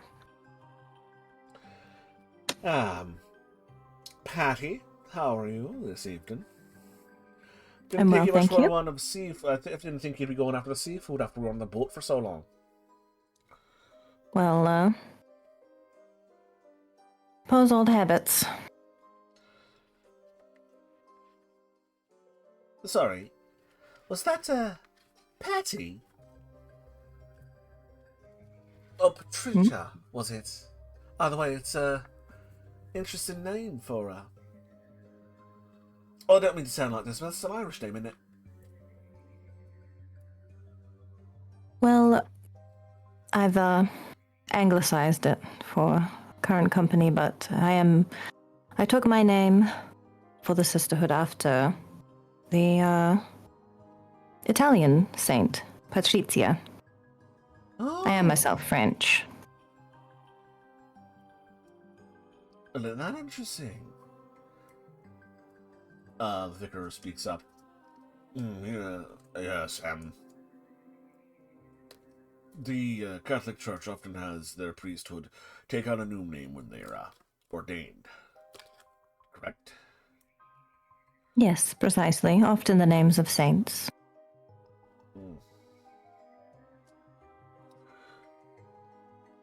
A time-honored practice that I have Yes. no comment on. Genuinely, I have no comment on it.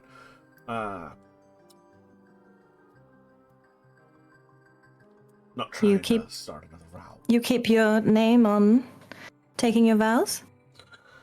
Some choose to change it, but I chose to keep mine. It's not I see. required or anything. I do it differently in the Church of England. I'm not one of them. Practices. Does England these days? I can't keep track of the politics there anymore. Rapturous, bothersome. Big reason why I came here. The very large man says as he reaches over a mitt-like hand nearly the size of your head, lifting gingerly a plate by the rim as another one delicately grabs a pair of tongs, trying not to break them from the looks of it, picking up things almost by the minor heap as he piles it up on the plate. And that the truth, Born. And not the truth.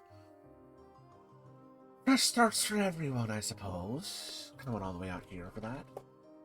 No reason to take all those old things with us. Yes, it's rather refreshing to be in a place where people are forging ahead with new ideas and keeping what traditions make the world a better place, I should hope. Not about should never forget about all the traditions, though. Only a few of the ones that. Well, I'm not gonna start a row. Yes, we shan't get into detailed politicking. Oh, but getting it all out of the air, it's refreshing. Besides, this whole thing, it's just a big, great adventure, isn't it?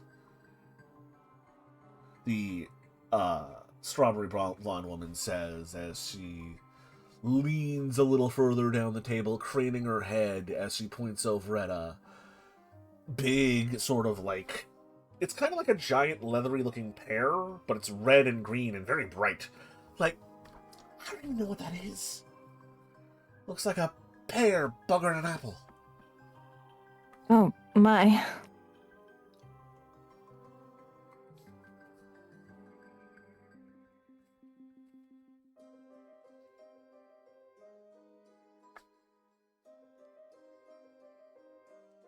As the very large man begins to make his way down, another gentleman manages to squeeze his way in. Pardon me. Alright. Oh, I hope I'm not interrupting anything. Now, Evelyn will get a plate and kind of move aside. Pick up something that doesn't look very chewy. Something that she knows will not take a little chewing. Mm-hmm. Because I can eat now, but I don't enjoy it. Hmm.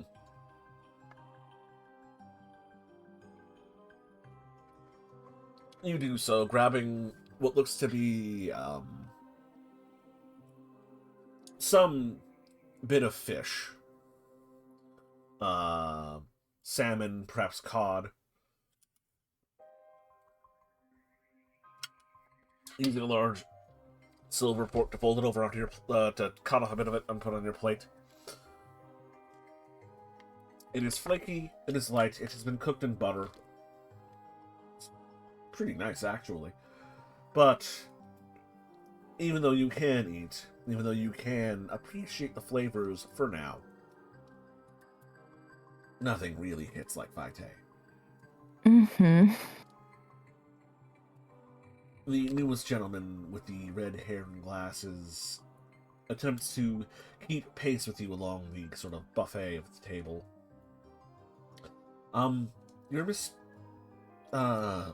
Sister Patricia, right? Yes. Pleased to meet you, sir. He looks around, hands full of plate and fork, unable to shake your hand. You about the She just same give condition. him a nod. He smiles a bit as he does so. So, that is your vessel in the harbor, yes? The Skylark? Yes, I am invested in it with some other owners, yes. Mm-hmm. It's a lovely ship. I can tell that it's had a bunch of work done on it recently. Heavy renovations. I also hear that you're in look of the market of building? Yes, myself, I am looking to found a convent and an attached chapel. Mm. Well, just so you know, I'm something of a familiar face around Loma Carpenter. Some would say the best carpenter in town. I'd say they'd be correct. But, if you ever need anything, keep me in mind. I've already been, tasked with helping work on your ship. I see, then I can speak to our captain to confirm that he would recommend you for your work. Of course, of course. The sort of strawberry blonde-haired woman leans next to you a bit. Smart. You'll keep that one in your corner. He knows just about everyone in town, fixed about everyone's house at some point or other. At least there does a lot of roofing, too. By the way, my name's Pauline. Miss Van Breck.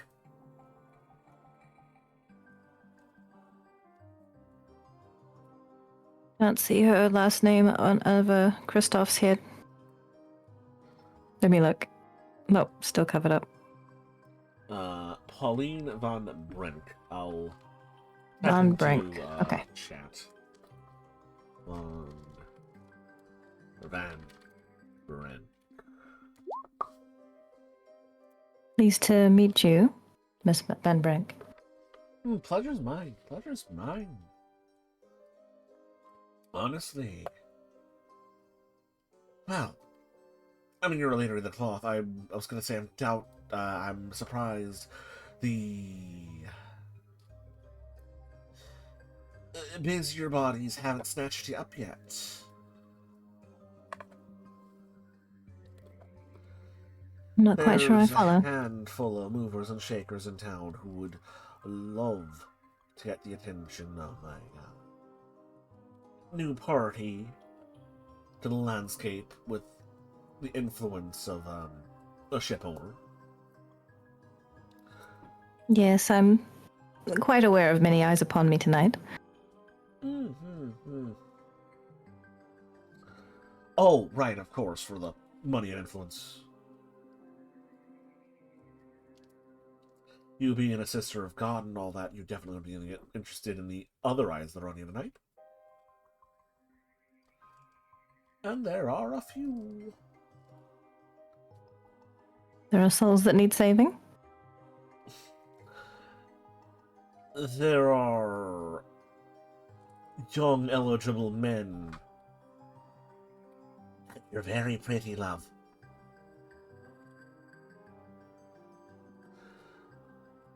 She just kind of blinks at her. I mean, I know you're a nun and all, but do I have to spell it out to you?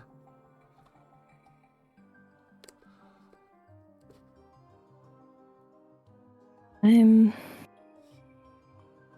quite content with my lot as committed to the church. Married She gives to God and a all strange that. smile. Very. Just make that abundantly clear, because I can spot she cranes her neck. 4 more eligible bachelors who are not aware of that fact, who have not met you yet. She smiles. A big, shit-eating grin. I shall be sure to make it clear.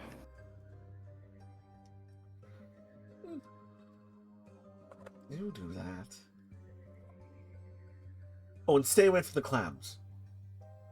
And the oysters. And that weird yellow thing that looks kind of like a penis.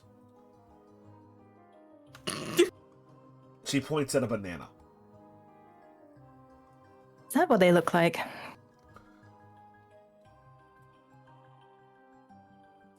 You've never... Oh, pure as the undriven snow.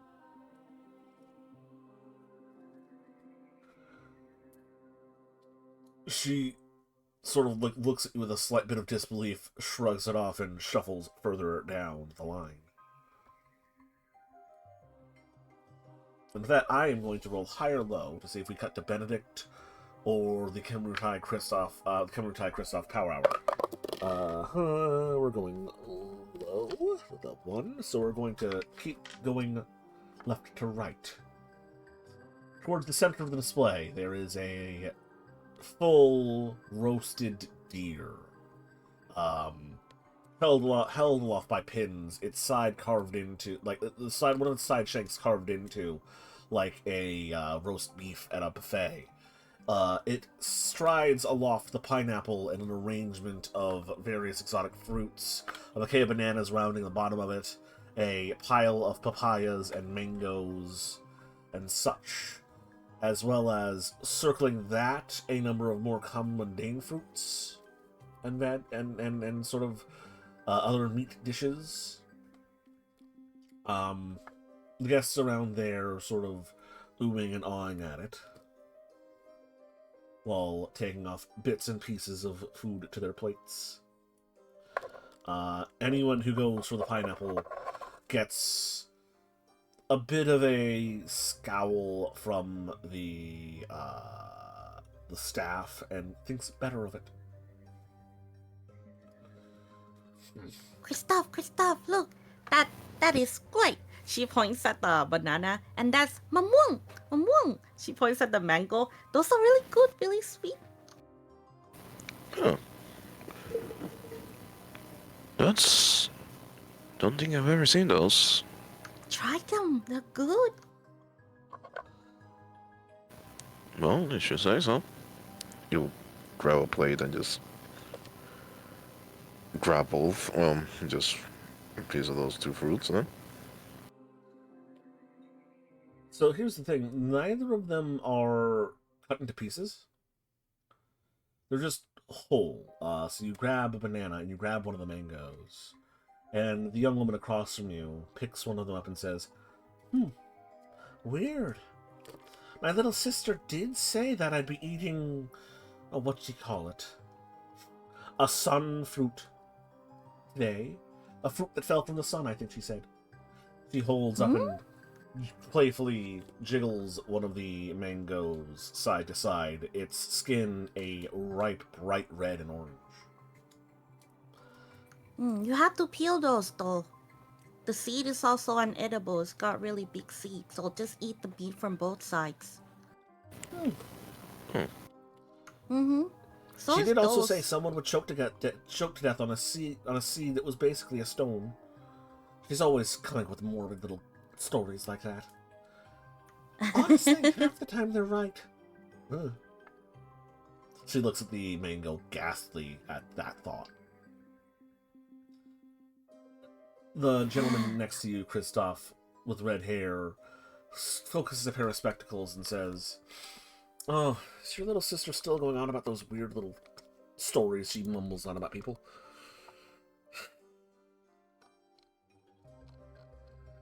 She is. It Well, said that my father would fall off his ass and lose an ass. Or down a horse, and it's everyone's... And now stop talking about it.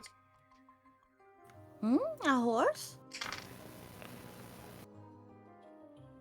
Oh, yes, Hansel Strock. Manager of the affairs of the Verhoeven Strocks. You may have heard of the trouble that a Walter Strock's been getting into. That is unfortunately my father. Oh. Would be lying if I said I didn't hear about the situation. Of I'll course. read his mind. Oh, you read his mind? Yes. You peer into his mind. Go ahead and roll me your specs for the mind reading. Give me more info on that 2, dead 3, horse. 4. So I'm gonna say he's got about that much willpower. 1, 2, 3, 4, 3 successes. You get his surface thoughts. Mild embarrassment, a bit of annoyance, a quick flash through his head of the young woman across the table from him, in a field of honeysuckles. A few images of him choking to death with the outline of a pineapple in his neck. And then just back to the annoyance of the horse, the fucking horse, of his father, this angry-looking, old, balding version of himself, and the young gentleman with brown hair down the table, an older version of him, just screaming at each other, and him, and a horse, and just flashes of these annoyances, and there's just one image that sticks in his mind and in your mind of, you know the saying, beating a dead horse? Yes. It's an image of a horse with a pair of spectacles like his, beating him with a stick as he lies on the ground dead. Oh. Small town. Any bit of drama to talk about. And it's usually my father. Picks more fights than something that picks a lot of things, I guess. I don't know. So, what actually happened to the horse? Father says that it died halfway back to the estate after he paid for it. If we talk to the Norfolks, they'll say that he just made off with the fucking thing.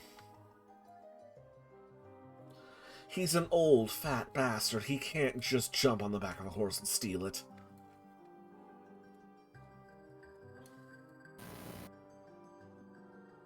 And that rings true? Is that speaking the He truth? believes it. Ah. And this Norfolk person...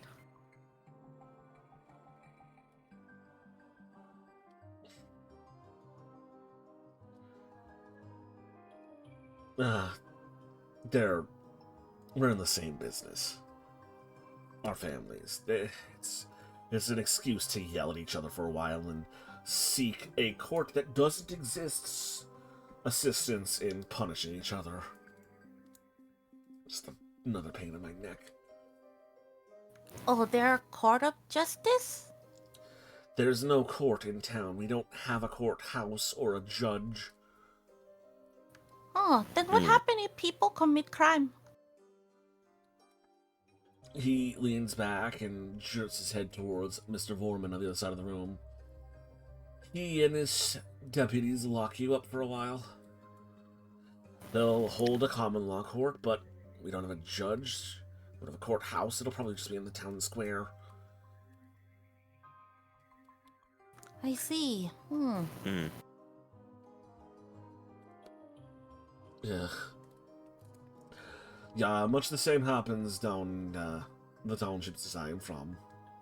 There's a very large blonde man next to you, Kimrutai, who says that, speaking up. Sven, by the way. Hello. Ekbal. Yeah. Nice to meet you. Could be worse. You could be like one of those poor unfortunates on the roads. Very dangerous. Oh, you mean the Those. one attacked by the local? Those dirty Indians. Think they own the place. We bought the land fair and square, and they want to go back on the deals. Burning, What? pillaging, killing people left and right. Despicable. Wait, you were not given the land, you bought the land? And not me personally, but the first who came here. Good, honest trades. Iron, blankets, medicines. For beads and plots of dirt. And they're going back on it. The savages.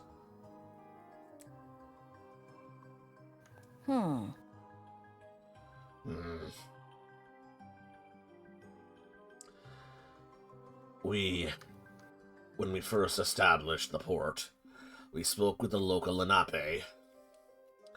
Took a while to get the language barrier passed. But they agreed to let us settle down here, marked a line of denotation we were not to cross with our building, and we haven't crossed it. In exchange, we gave them goods. They gave us goods. We started farming. Trade flourished for a while. Now, seems that they're upset about the arrangement. Well said, Mr. Potter. I say they can't be trusted. And is this kind of the first time that something like this happens? Well, you hear about it from other places. Of the Indians suddenly getting mad for one or another reason. Us good Christians not having violated a word of our deals. Them and their pagan gods compelling them for human sacrifice and murder, just like I hear down in that Mexico land. It's only a matter of time till they, I don't know, start ripping out hearts and sacrificing them to dark gods. What is he thinking? Is he really like hating those guys, or does he know anything? That'll be another Auspex for him specifically. And he has a bit of a higher willpower. That is 2 successes.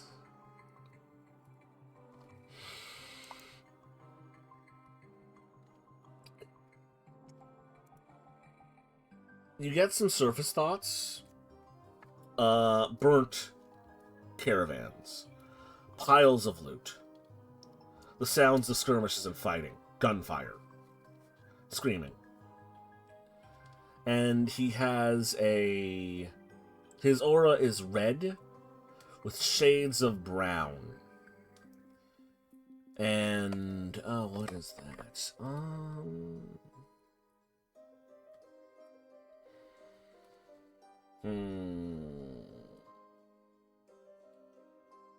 Oh, he's salty.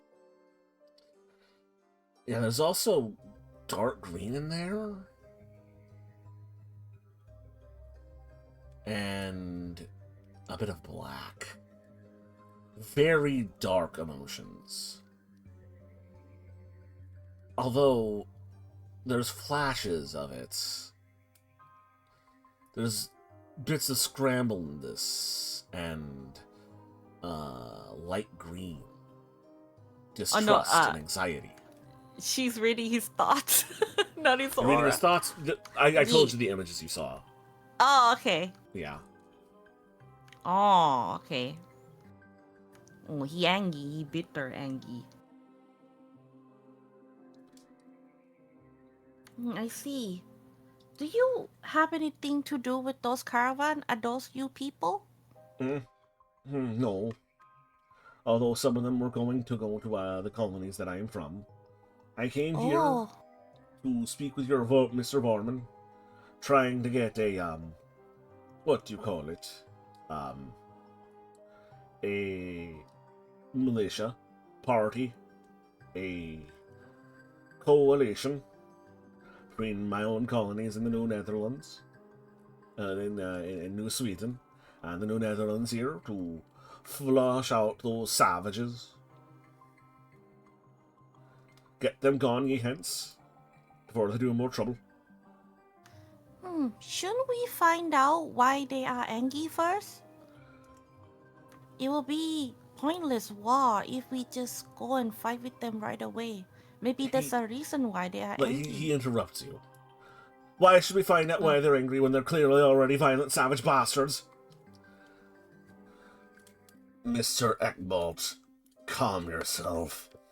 Did I overhear that? Oh, yeah. Everyone in the room heard that. I'll turn and watch him. You're making a scene. And why shouldn't I? There's murder in the roads. There's innocent good people being robbed and killed.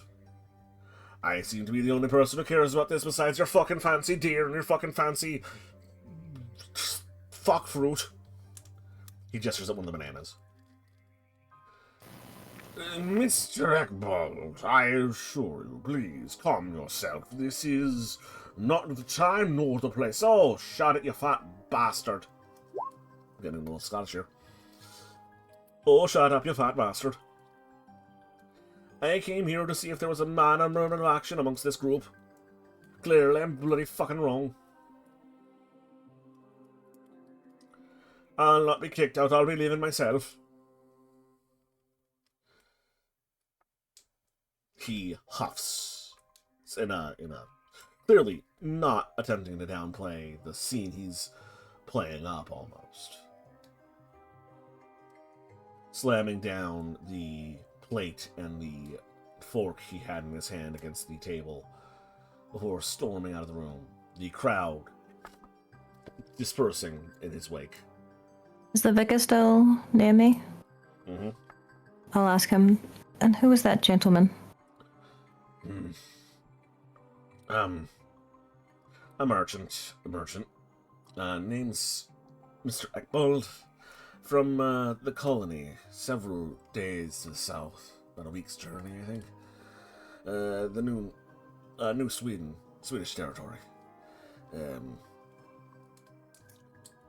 He comes by every few months with some goods here and then. Known factor. Hothead. Bit of a prick. It was one of his caravans that was attacked? No, not at all, actually. They're on their way to his territory. As far as I know, none of the Swedes have been attacked yet. If they are, he's putting on an awful brave face about it and trying to save face about it. As far as you're aware, is he a Christian? Yes. He's attended service once or twice. Perhaps I might speak with him when he's calmed. Hmm.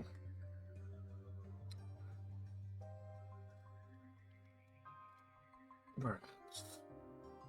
Something about the Viking in that one.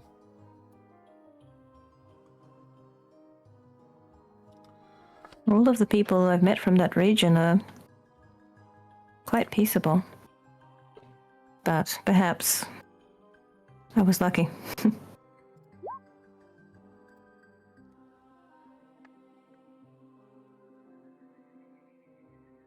Okay. I think I should refrain from talking now. Kimrutai, you have paranoia, right? She has shy and paranoia, yes. Uh, Combo. please roll me a... Let's see, a wits plus empathy. Something was boy. wrong about that way that man reacted. Here we go. He was angry, upset. That's true. But that outburst was planned. He's up to something. Kristoff. Is anyone else leaving? Oh, No, one or two faceless NPCs. Probably part of his guests of his as well. Okay. Something's not right. I mean, yeah, yes, there's definitely something going on in the roads, but like we kind of knew that already. No, that outburst was planned. You should trail him. Or you can enjoy the food. I'll go find out. Just be careful. She's gonna follow him out. Act like she wants to apologize, you know. But yeah, still keep distant until like she find where he's going. But yeah, she'll follow him out. Okay. In the meantime, we're going to cut over to Benedict. Well, we're jumping back a little bit in time before that little outburst, as you're towards the tail end of the spread. Just as the other side tapered downwards towards hors d'oeuvres and the like, this end tapers downwards from like these meaty spreads, the exotic fruits and the exotic vegetable fruits, to pastries, baked things, breads, sweets, tarts, blotted creams, souffles, that sort of thing.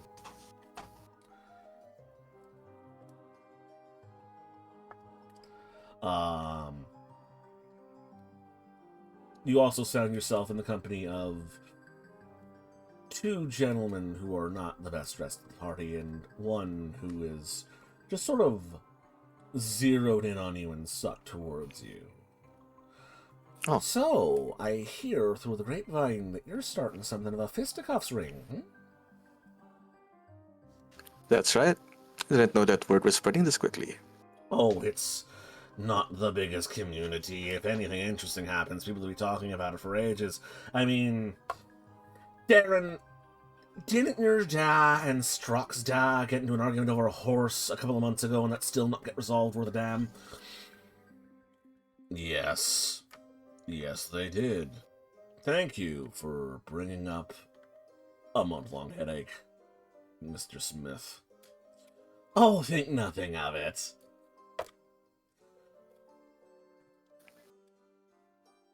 But really, bit of a communal fight club, a brawlery. It's very interesting. Are you looking to participate in it? Oh, me, well... Would I want to get this beautiful mug rearranged? Maybe. Might be fun. Good bit of exercise there, at least. A lot of you could Yeah. actually use the experience learning how to defend yourselves. The man with the red hair and the sort of reddish tie speaks up.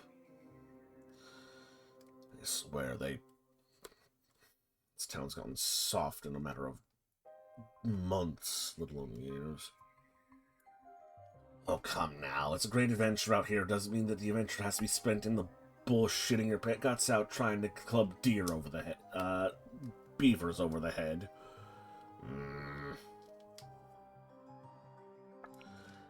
I'm inclined to agree with this gentleman.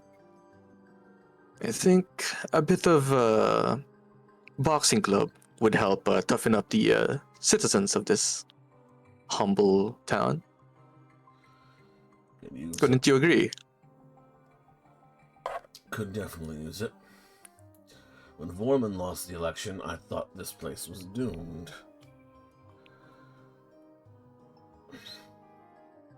Well, glad to bring some entertainment and as well as some putting back into shape for the town. Garrett, by the way. Nice to meet you. I'm Benedict Flores. He reaches out a hand to shake. He shakes your hand. Gruff, calloused mitt of a hand. Before he looks away from you and looks back at this pile of pastries. He looks back at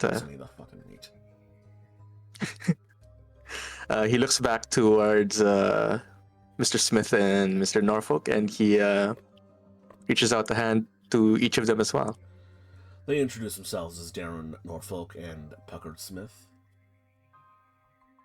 Pleasure to meet you. Don't mind Mr. Carrot's gruff exterior too much. He came out here for fresh air and adventure and got plenty, and doesn't realize that some folk are looking for other things out here. Inspiration, I'd say, for myself. I'm a bit of a writer. Oh, really? Poems, mostly. A writer. None of them good, unfortunately. Meanwhile, his ilk, he points at Darren, are all here for money. Good place to make it, but I'm just calling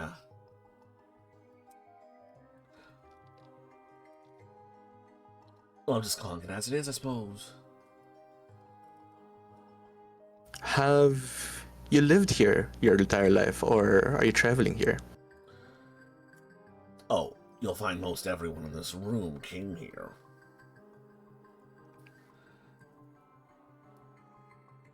I see. came here And young, of course. I believe I was 13? My family came over? About the same for myself. But the more gray they got on them, the more chances they were here in the first wave of settlers. Especially Bjorn over there.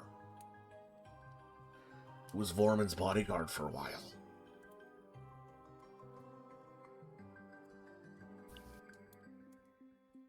he looks over to Bjorn, who he notices is gigantic. Gigantic, heavily scarred. He's easily standing at least a head taller than anyone else in the room, and a good half times over wide, like 1.5 times as wide as everybody else here. I can see how he got that reputation. They say that scar on his cheek came from beating a bear to death with his bare hands. A bear? A bear? With his bare hands? That can't be true. No, it is. The man named Bear beat a bear with his bare hands. It was a spectacle. I wish I was here to see that. Ask him about it someday. He loves telling the tale. I actually will. I'm intrigued.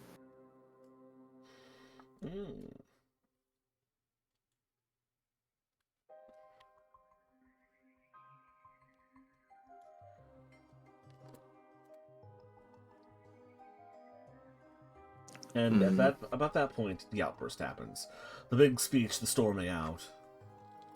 A few people suck at their teeth and just murmur about how that gentleman was being very rude. He looks over. Benedict looks over to Puckard. You know anything about that gentleman?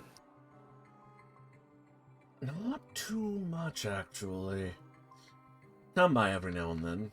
Mr. Muller would know more about him, I think. Similar circles. I don't, actually. Seen him on the road a few times. He and his traders out from, not from, colonies down to the south. Couple weeks' journey on foot, half that on cart and horse. Half that still by boat. And mostly bringing up some finished tools, tobacco, things we put on boats and sent away. Canole was on enough fight at the very least. Saw his group drive off a couple of wolves once. Don't know why he's so upset. His caravans haven't been hit by any sort of the natives. The natives, they don't do that sort of thing. They warn you about infractions of their deals. They're decent people, not hard-eating monsters worshipping dark gods. I wouldn't hope so.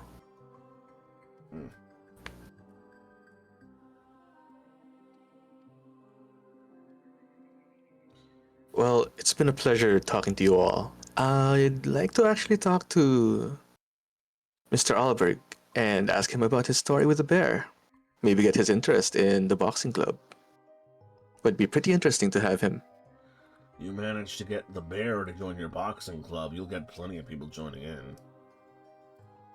Just to Wonderful. See him knock him out.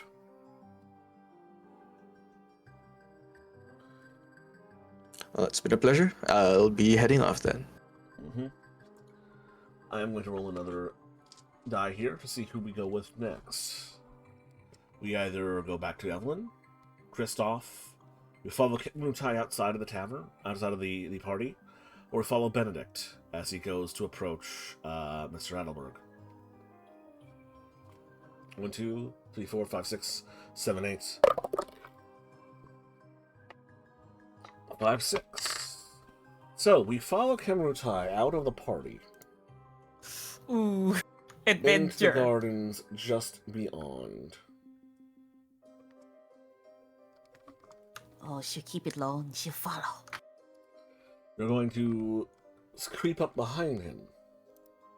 Yes, just still keeping distance, see where he's going exactly. Give Unless me you a stop. dexterity for stealth. Dexterity plus stealth. Oof.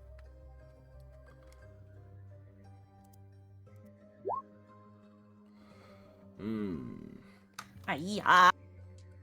I'll roll his wits plus alertness.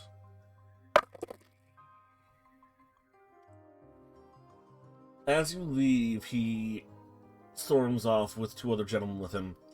As they make their way towards the gate, they stop, turn, and look straight at you. Is there something you wanted?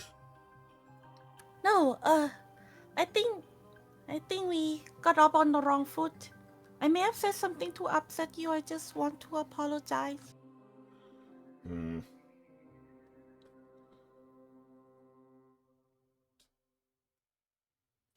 He looks at you, like, expectantly.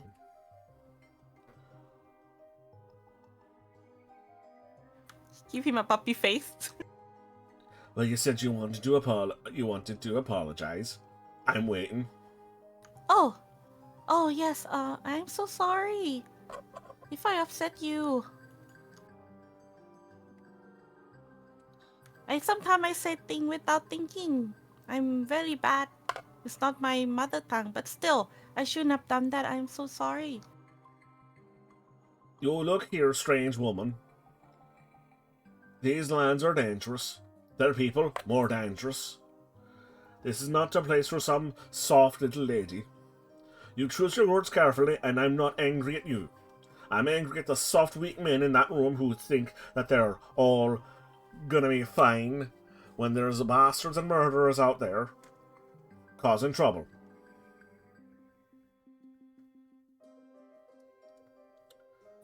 Mm-hmm.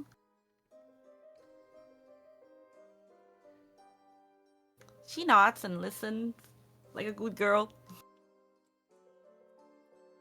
Alright. Now fuck off back to your fancy party. He turns to continue to leave. I look for a bush nearby. There are Any many... secluded bush where I can hide myself? There are many nice bushes and tall plants and, like, rows of flowers and flower beds and such. I look for the one that's like people wouldn't notice. And then I'll go drop my body there and then follow him in astral form. Let's call that, let's call it another Dex plus Stealth. Ooh. Oh yeah. Okay, you find a shrub of some description. Manage to wedge yourself inside of it without getting yourself cut and poked and ruined by the many branches and twigs. And you astral project. Bloop. And I follow him. Step out of your body, and you follow him and his as they mount up on horses and ride into town. They begin speaking in Swedish. God damn it. Kamrutai, I assume you do not speak Swedish. No. They have a prolonged conversation in Swedish before stopping Aw. off in an inn on the south side of the town's bridge and bunkering up for the night. Can I read his mind while I'm aspect? You can I only attempt know to. I can use some power. You can attempt to, yes. Boy, I may not know your language, but I need to see your head.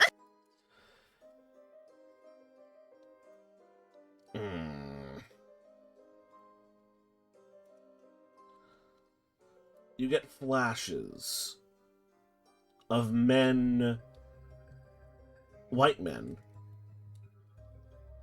changing clothes, painting themselves brown, of guns and torches and swords, of piles of cash, of burning native villages.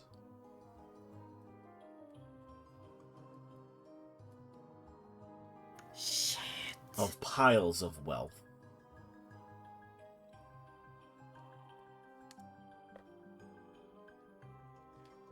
Do I recognize any of the face that was like,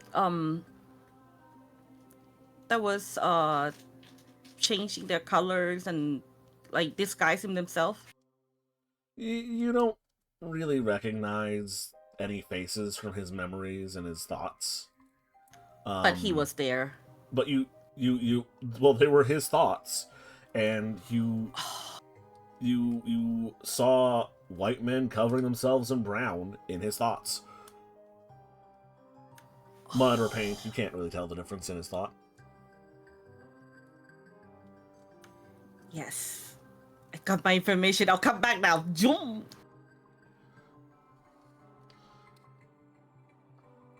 Mm-hmm. Yep, I'll barrel back to Kristoff.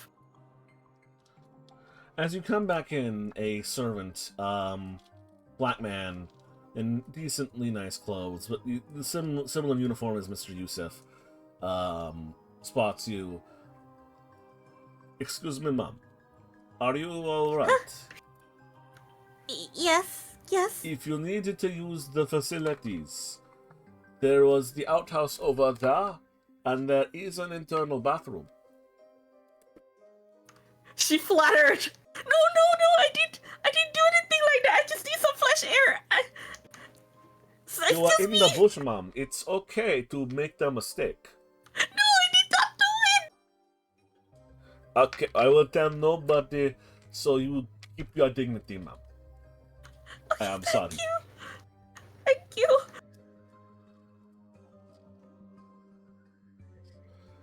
You Go back to Kristoff. All Return. flattered and everything. to the party. Which I will quickly do a shuffle of individuals real fast. Okay.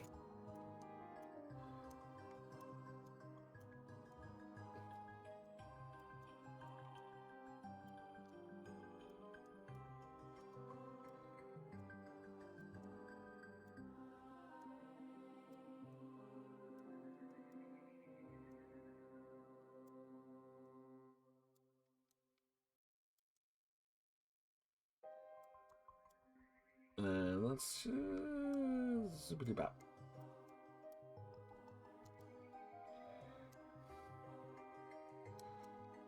Yeah. Yeah, sure, yeah. Actually, no, I'm gonna stick like that. Sure, that's fine. Nice little shuffly shuff.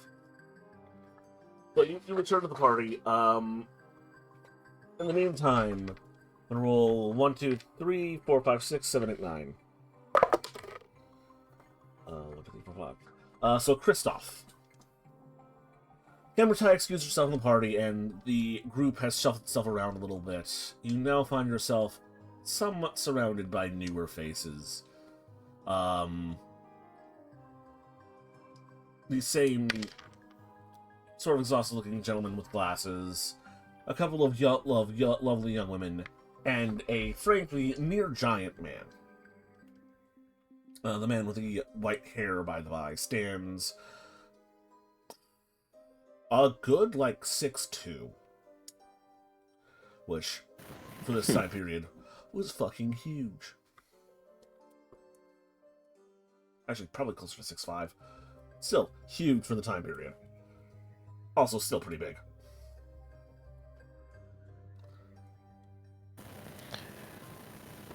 He would, Krista, well, just dig in at this point of the banana that was peeled on their plate.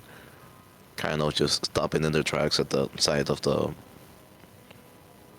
one that's towering over everyone. Just slightly surprised. Don't let me stop you. So you seem, struck like a well-built man. You are going after the banana, the yellow thing. That is part of the good deal right here. Don't make them listen. Well, I've never seen this thing. Just when I have a habit of just trying things before, at least once. The red-headed woman with green eyes. That's not a soft chuckle. Adventurous, I see. A good trait to have in these lands. After all, why bother crossing half the world if you're not going to experience something new? You should try it sometime, Bjorn. Maybe. He reaches up, grabs the pineapple, lifts it to his nose, takes a sniff, and takes a bite out of it. The skin is terrible. Make this juice. Stings a bit. There's an audible crunch as he chews through it. A giggle coming from the two women beside him. Huh. You're supposed to skin it. Then why didn't they skin it? It was for display. They're very expensive.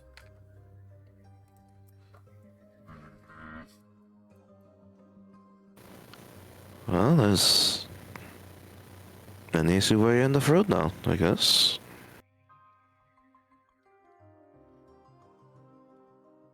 Indeed.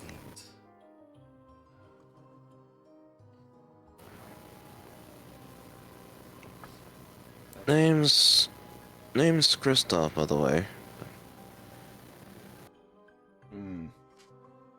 Yarn. The small one over here, he looks over to the blonde woman. That is Pauline. This is Miss Legging.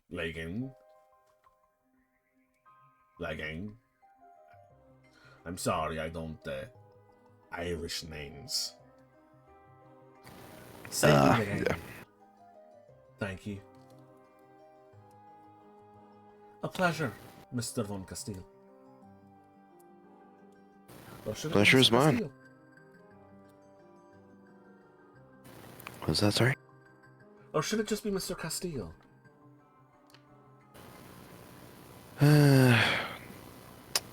Rather go by a first name basis, actually. So, Christoph will do fine. Christoph, then. Very well.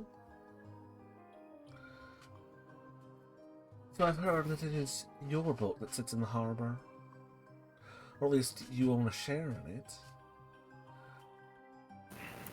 That is true.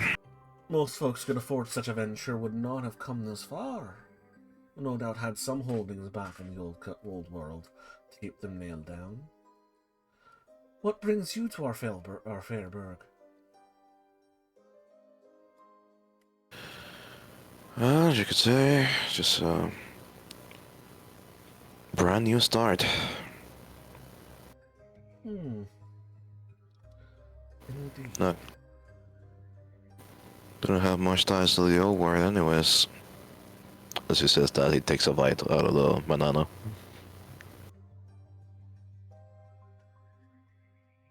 But isn't, I'm sorry, Von Castile, that's of Castile. That's a whole big region of Spain. I'm assuming that's well, if you don't mind my meaning, a noble name? You've got noble bearing, at least. Unless you're not from Spain, and just have a bit of a funnier name. Not necessarily from there, from Spain, but close enough. It is the name of the lands that I came from, yes.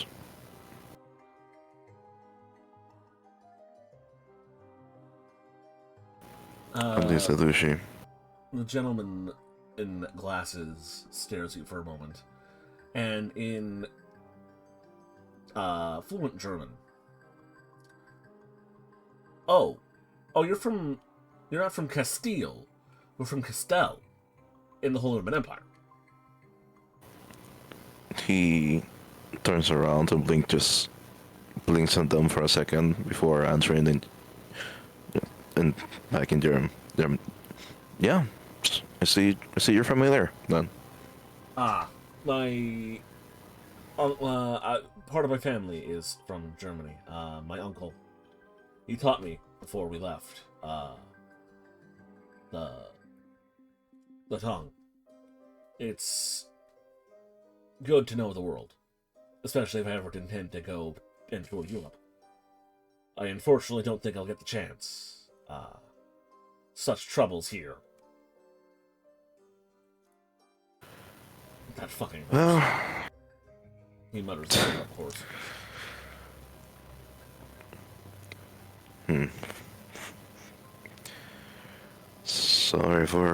sorry about the horse, I guess. I hear that you arrived with two. One wouldn't happen to be in a mill, would it? We were looking to start raising them, and we need a stud. We've got nothing but mares. Yes, I was kind of... That's quite convenient then that we met, because I was kind of looking into that idea myself, or thinking about it. Also out of character. Yeah, which... Would they be studs, or just one-on-one? One roll high-low. I'd say low.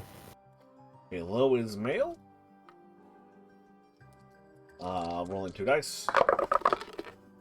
One is male, one is... they're both males, actually. Let's go. Happen to have two male horse, yes. Wunderbar. You wouldn't have any willing to part with one of them, would you? Or to at least stud one out. I promise I won't have my father riding them. We don't want a repeat of the last bit of business. As long as you could promise that, would be quite unfortunate to have a repeat. Well, regardless, we can work this deal out another time. I presume you're staying on your boat? Yeah, I haven't quite found a place in town yet, so it's for the boat for now, yes. Well, if you need a deal on Lumb, he gets interrupted. Loves, perhaps in a language we can all understand? Unless you want myself and, I don't know, Puckard over there to start speaking Gaelic. He switches back to English. Oh, my apologies, just... It's quite rare to find someone that speaks my native tongue. But we were just speaking about the horses.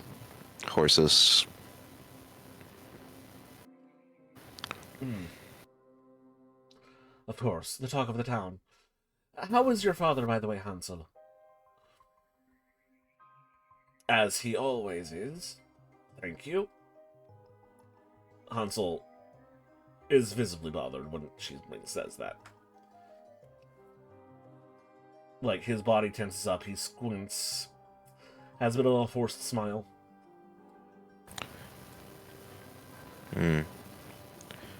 Well, I suppose we can pick up that conversation later. Yeah, we may negotiate later on too.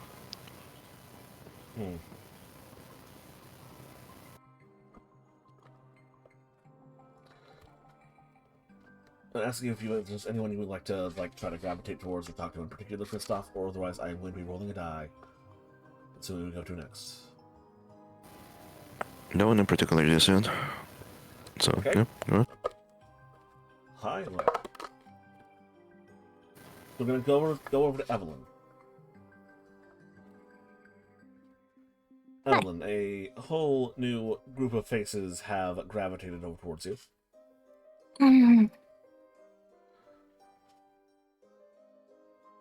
The mayor is nearby, right? Yes. I'll gravitate more toward him. There's too many youngish looking men. Such a wonderful spread you've put on for us. No, thank you.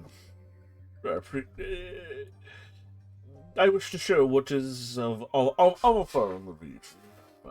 What is local, what can be acquired. And, he turns and looks at the pineapple, which now has a large bite mark pulled out of it. Well, someone's tasting a delicacy tonight? Someone was adventurous, I see. Very much so. Those are supposed to be cut before eaten. Oh, I see. That's why they are pineapples, because they are pine, like a pine cone. Oh. Yes, that would make sense.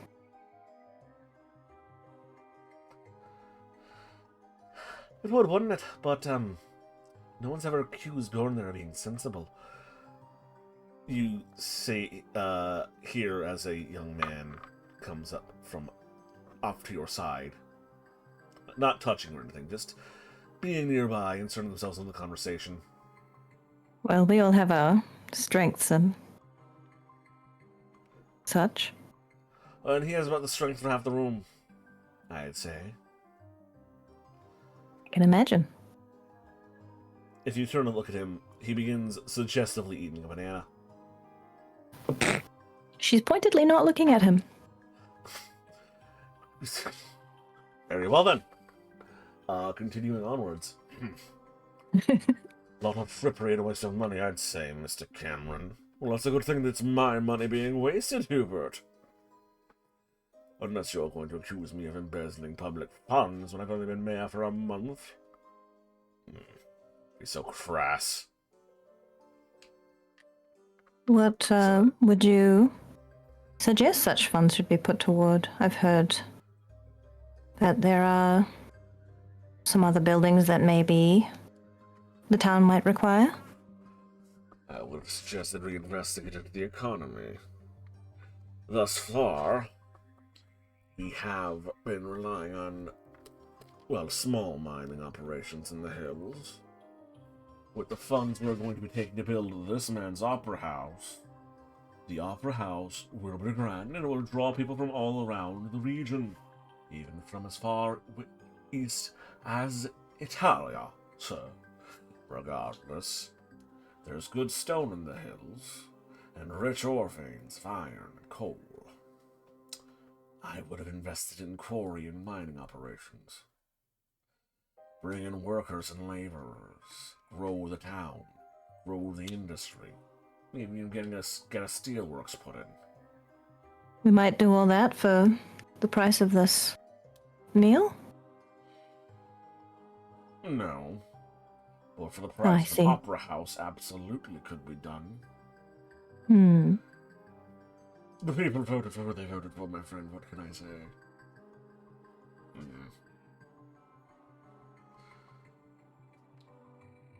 Speaking of building, a gentleman next to you pushes up his glasses. I hear that you're building a seminary. Yes. My name is Mr. Timmerman, Cass Timmerman. I'm something of a... Well, I do work with all things wood. I've been assigned to work with the ship. I've been hoping to talk to you over there. Even so, you need carpenters or masons or whatnot. I've worked on what must be half the houses and businesses in town. I know about just about anyone who works with wood and nail and stone.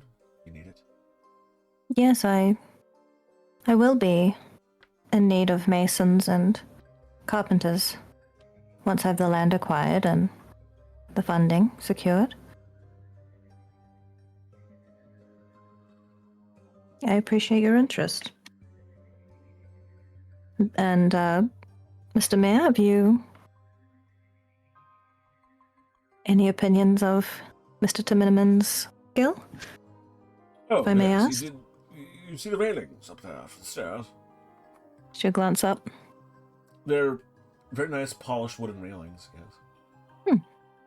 They look very fine. craftsmanship, very well polished, shining, practically gleaming in the candlelight. That was my handiwork, yes. Well, same with the that's floors. very promising. Thank you. No, thank you.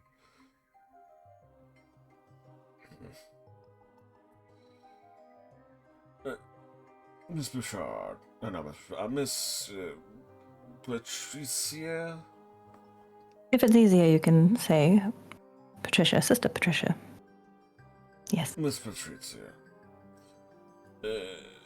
If I may, your business associates, I'm aware that you have a partial ownership of the boat in the harbor ship.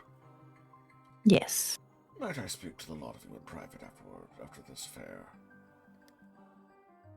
Yes, I'm sure that can be arranged. This is coming from the mayor? This is coming from Mr.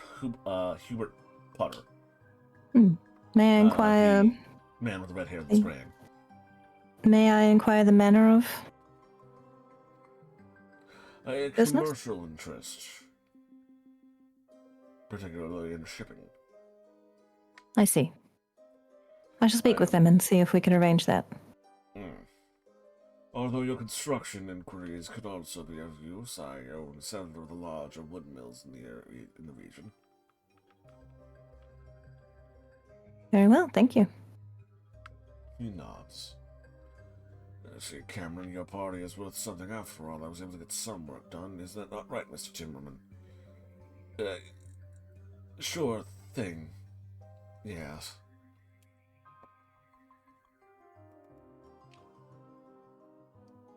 Dear God, Pucker, put that banana down.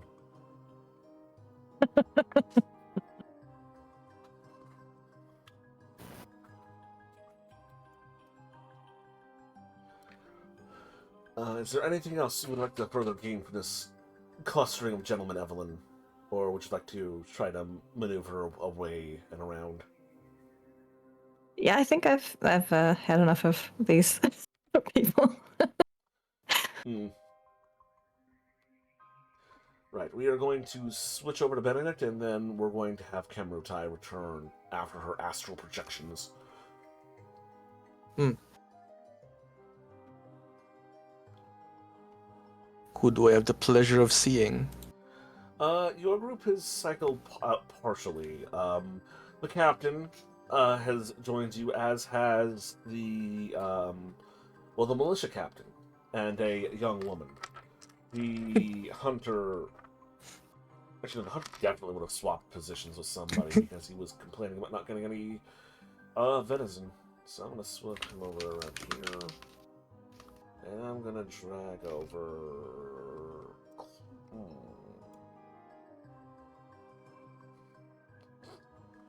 Who's getting dragged over here? This priest. Yes. There we go. A priest and a militia Yes. captain around Benedict? As well as the young lady and the ship captain. Yeah. Okay. Oh, finally, the desserts. I hope they got some sort of pies. The vicar mutters to him, says aloud as he begins looking through the heap of baked goods.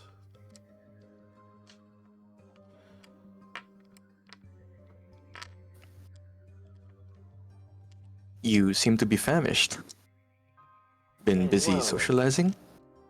It's something to the regard.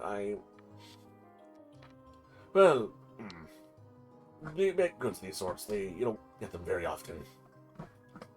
Sugar and whatnot, quite expensive. Even this close to the Caribbean. Understandably so. Even the fruits, I've noticed, are very rare along these parts. Nice to meet you, by the way. He extends his hand. My name is Benedict Flores. I'm Vicar Bromt. I run the church. Ah, I see. Intriguing. Yes, How are things doing there at the church? Oh, fairly well. We have various services throughout the week. I teach most of the youngins in town. The work of God is fruitful and ever present. Have you had the pleasure of meeting Miss Sister Patricia? I have, and I'm not going to start a fight. I see. Very well then. I won't pry into that any further then. I guess you and I have something in common in that way.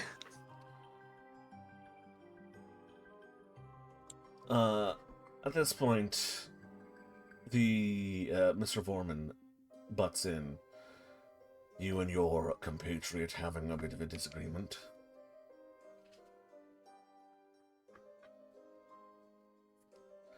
Interesting. I find myself and a compatriot having several disagreements as well.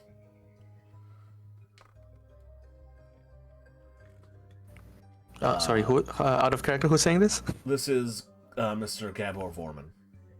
Okay. He says it and he shoots a dirty look at Benjamin from across the room.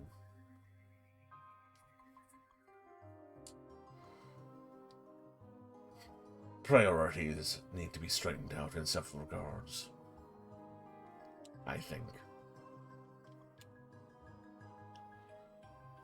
Quite the display we had earlier tonight, I can agree so.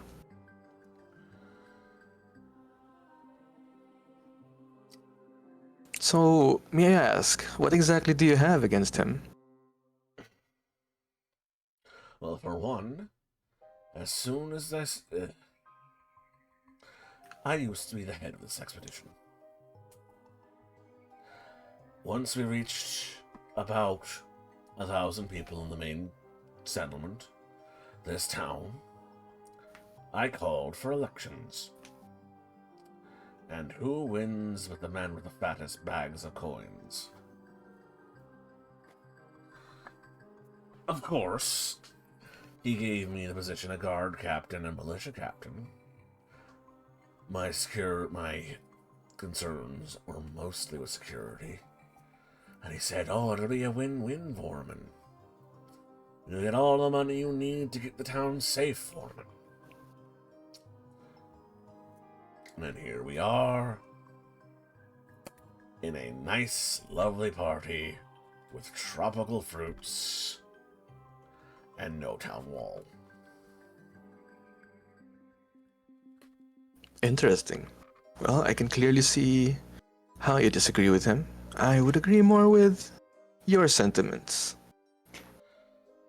But don't tell him I said that. I don't think I will. Besides, I take interest in your activities. Oh, you do? I heard about your boxing club. I think it would be a great place for gentlemen with similar ideas as yours and mine to gather up. After Are all, you trying to propose something? Oh, no, it's a matter of fact that men who think of their personal fitness and martial prowess are also oft concerned with the security of their communities. It's a natural That is true. thing, I'd say. And you're right.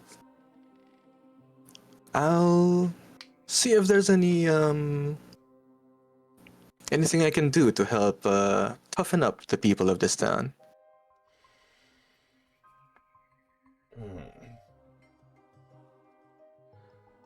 I'll be in touch with Flores about certain things. Strapping young man as yourself. Although, it looks like you have someone looking to talk to you, and I won't keep you too much longer for their sake. Benedict will look around to see who he's talking about. You turn to your right, and you see Pauline Van Brink, very suggestively eating a banana.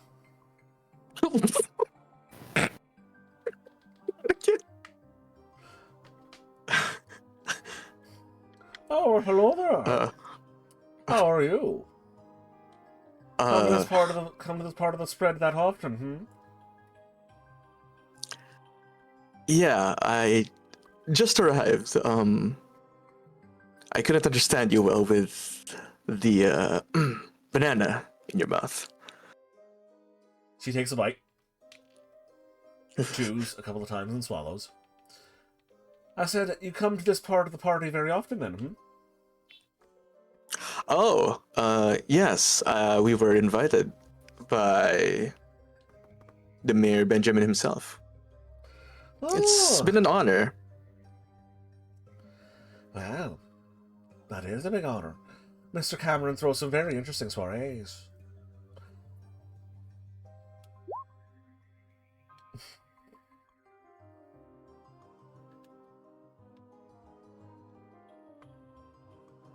Yeah, so far there's been a lot of interesting characters here.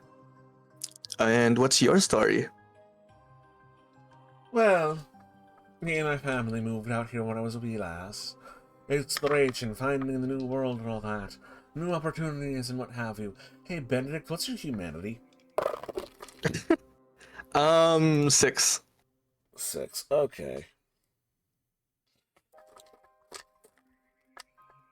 Finding new interesting things and exploring them to their full extent. That and my father wanted to get into Caribbean rum making and didn't understand that this wasn't in the colony, wasn't in the Caribbean. Suppose he might have been living in Caracas if that was the case.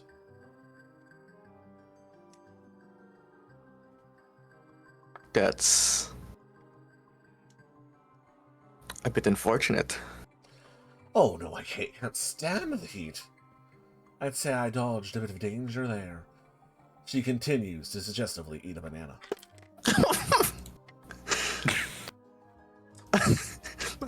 I don't know what to do with this. Yes, I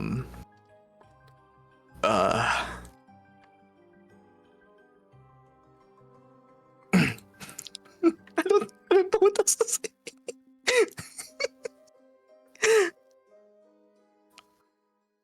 Don't worry about it. Just do it. Just do whatever. She chews again and swallows. It's nice to see that someone else here is familiar with the different tropical fruits. Oh, it's don't worry about it much. Tell me though, fuckery aside. She discards the banana peel over her shoulder. I was wondering if I could talk to you about your compatriots. One of them struck my interest.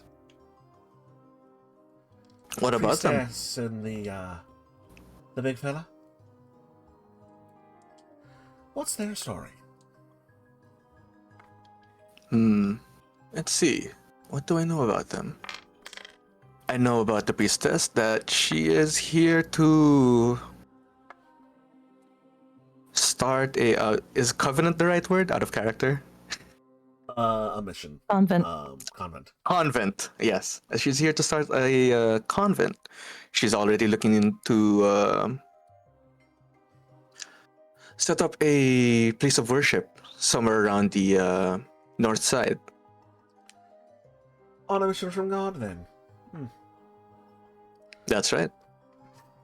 And tall, I don't dark, know. and side shaven. Yeah, sorry, what did she say? And tall, dark, and side shorn.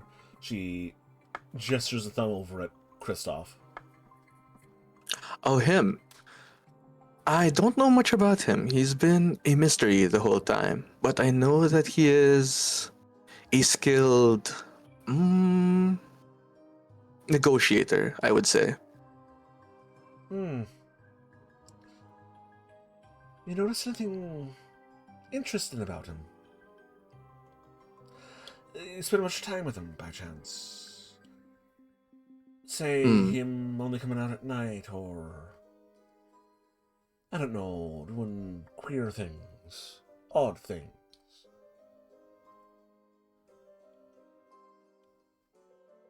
I would think so. She takes a step slightly closer into whispered range. Have you noticed that he's not breathing? Not breathing. Then I take a look over to Kristoff, and then back to her. Have you noticed he hasn't once blinked, neither?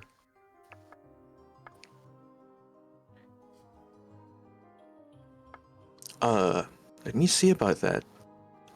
Would you like for me to see and get some proof of what you're thinking of? No. I'm just pointing out some observations. There's all manner of interesting folk out around these days, and, well, it might just be my eyes playing tricks. I'm out a couple of cups deep. Maybe so. I'll keep an eye on him for you if that helps put you at ease. Would you do that? We've already been companions. I'm sure he wouldn't mind my presence a little bit more. Well, then. If you want to do that for a little of me, I'd very much appreciate it. She caresses your shoulder and arm. He kind of like gestures away her hand and goes, yes, of course. She smiles. Well, thank you very much, then. And thank you. It's been a pleasure meeting you. You as well, darling. She begins trotting towards another part of the party. Kamrutai, you return. About this place. Oh, from having quickly, astrally projected. yeah, quickly you make my way back to the group, back to Kristoff to be specific. She looks like she's seen some shit.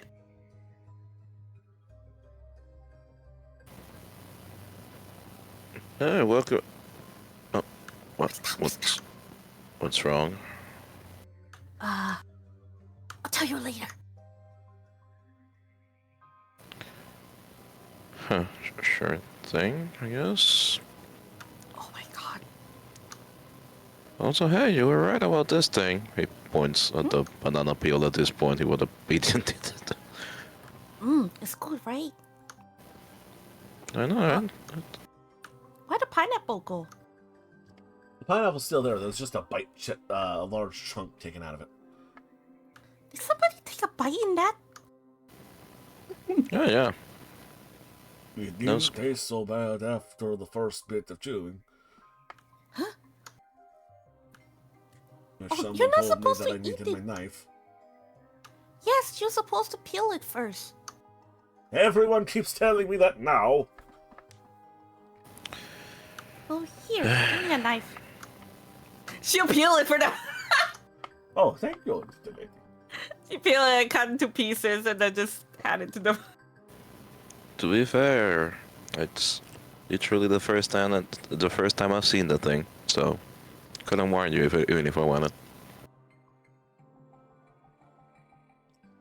There's a bit of a gathering as you cut the pineapple up to bits, and once you set that down, there's a gathering around it of people wanting to actually try it without having to bite the side of it, to the point in which you and Kristoff can have a bit of quiet time away from the crowd.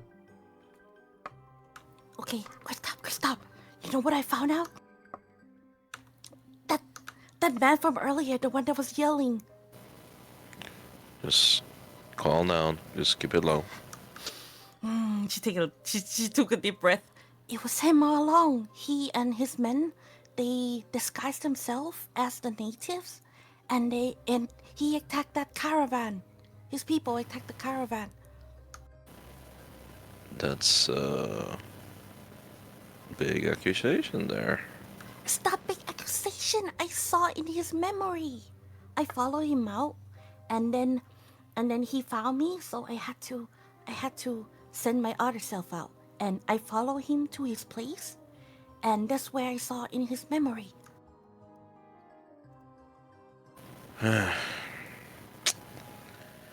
That's for fuck's sake. Crystal would just rub his face a little, just in contemplation. Yes, and there's gonna be a problem.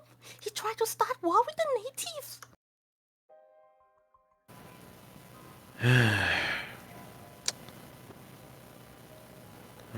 Just well, that's can't really let that slide then. Not if we're planning to stay long term, I guess. Yes. What are we going to do about that? Well, first gotta let Evelyn and Benedict know about this later. Yeah, that's it later. It's a little too many eyes right now. You find anything out? What about the horse people? Oh yeah, they're well, not much about the horse situation itself. They are indeed planning to buy one of the horses. They do want to. You're planning to breed them out, or try to breed them at least. Oh. Are you not afraid your horse going to die? I haven't agreed to anything. Gonna look more into that later. Speaking of, guess we can talk. With the head of the head of Malaysia right now. Just see what they're doing about security, I guess. Oh. The whole Leave She'll her. look around.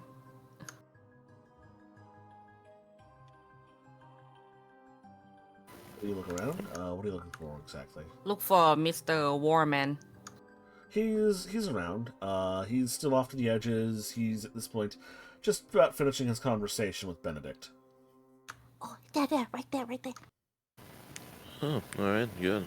Just don't outright say it. Or you might have seen it, but you can't really prove anything. Okay. And yeah, just Krista would go make his way to that side of the room. Yes, do. She follow. Yeah, you two make your way over about right over here. This is a little while after. Actually, but Kristoff, when you approach, Pauline does a bit of a switcheroo with the very large man to go have some pineapple, effectively.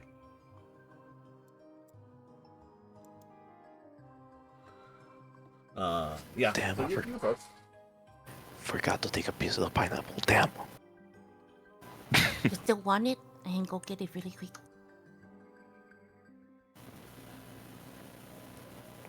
Well, it's definitely gonna be some remaining, right? Later. I guess more important matters. Yeah.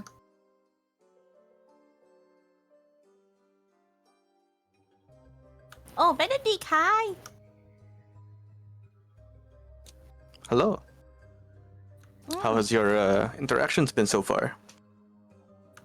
Found some interesting news. Will tell you later. Okay. You done talking to Mr. Warman? I mean, we don't have anything pressing to continue to gab on about.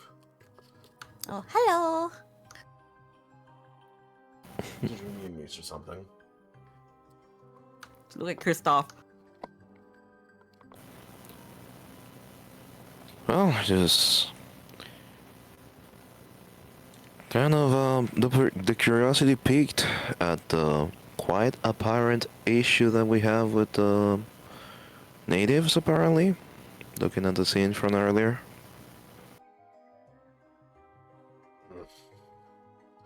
They haven't attacked the town directly, and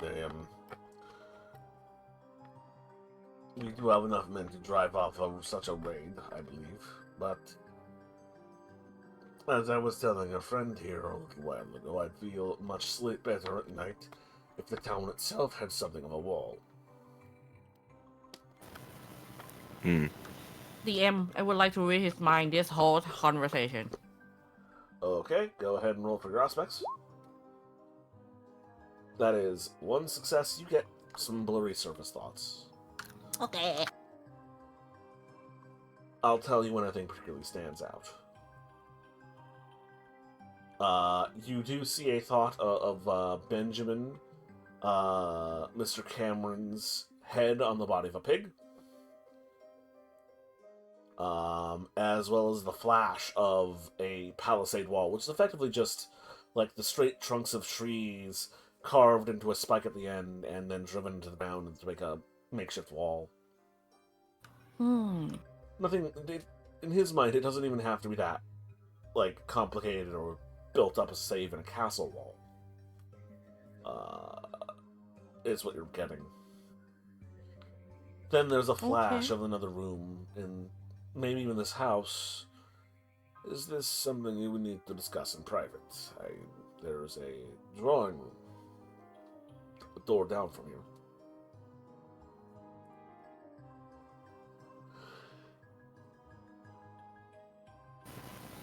I didn't wish to cause another scene. That's what might happen. Yeah, I don't think the party could use another one.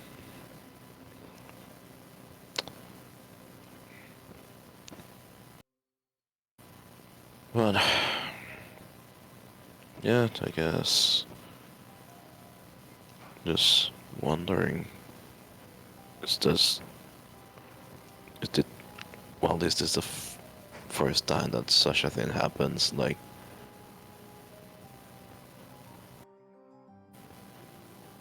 as far as like the natives, I mean, Thus far, they've been entirely peaceful.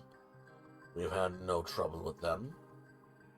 In fact, Mr. Mueller there regularly traded with them up until about a month ago.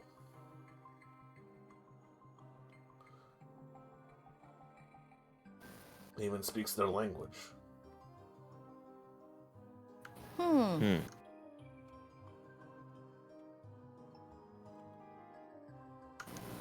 That's. I wonder what just riled them up. Like, just again, nothing out of No the word from ordinary has them. happened. No word from anyone who trades with them. Just suddenly, 2, perhaps 3 burned caravans. Dozen, maybe more dead.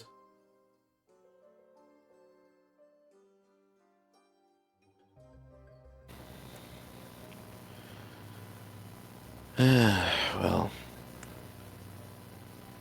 guess not everything has to have a reason after all. Though, I wouldn't. My experience with these people is that they're mindless savages. Some would indicate as much.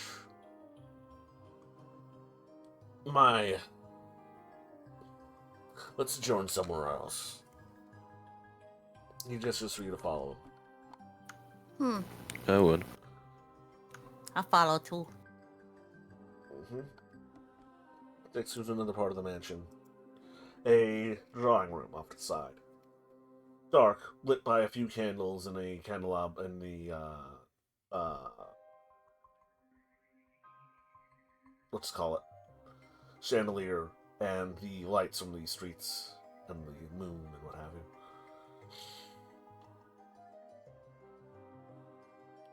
I am of the opinion that if these attacks are real,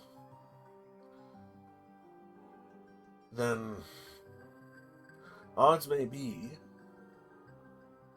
that they're probing us, finding out what we're capable of, feeling out what a musket can do to a man, and if they've got enough manpower to overcome it and overpower them. A well-shot bow and arrow can fire several times faster than a musket, and will pierce just as much armor, save for breastplate or chain. Trust me, I'm familiar with how familiar with the topic myself. Just Also know this, that the extent of our armory, in terms of armor, is a breastplate, a set of chaucers, and a pair of gauntlets. We're not a heavily armed population, though everyone here has... Well, you can train up to be ready to use a rifle. We have enough. Still, I'd rather not have to use them.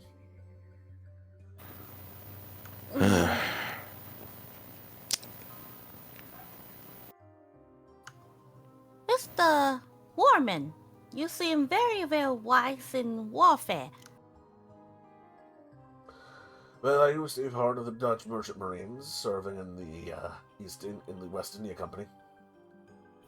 Have it ever come across your mind that somebody may be trying to start a feud between you and, as colonists and the natives?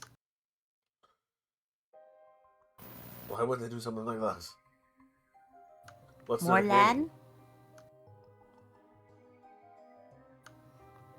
More land? Hatred? The land mean- is plentiful and practically free. In hatred, perhaps, but you don't do that sort of thing just because you hate someone. What's in his mind? What is he thinking?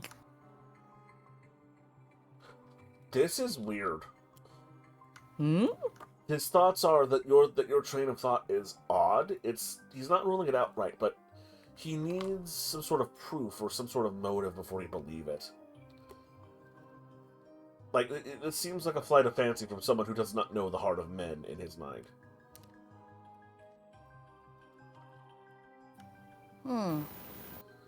Like, he's thinking of why would someone throw waves and waves of their own people against an numerically superior foe?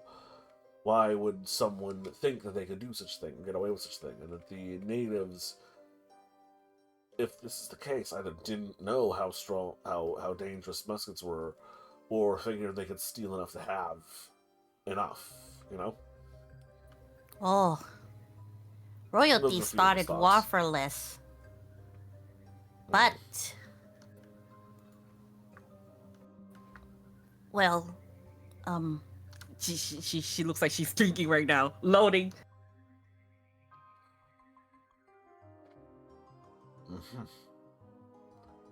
That's all. We may wish to return to the party before, our lack of attendance is an issue. Though, young lady, you think these attacks have been faked or something?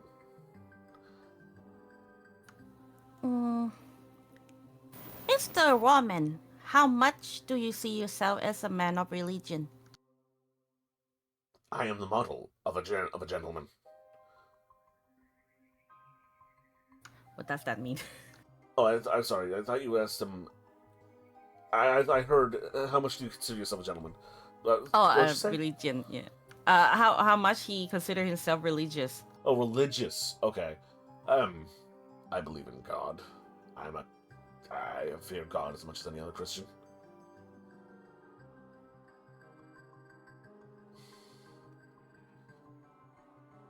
Why? The man who was making a scene today. Let's just say I'm very good at noticing when somebody is not telling the truth.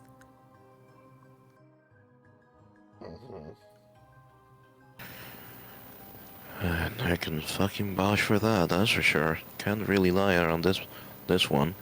So, I decided to follow him. He knows. And I can tell that he is up for no good. Because from what the other in the party say, he may be a merchant, but it's not like his people were attacked. But he is here asking for military help to attack the natives. That would make sense. The man's not a soldier, so he would come to a soldier for help. But he, at the moment, nothing to lose, nothing to gain. That except his life, peace, stability. There's a lot to be lost in this sort of endeavor.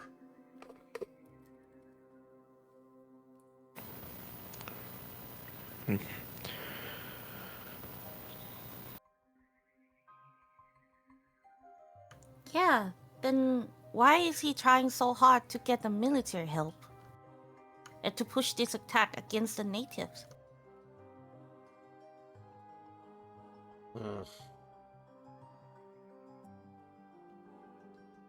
He pauses and thinks about it for a solid, half a minute.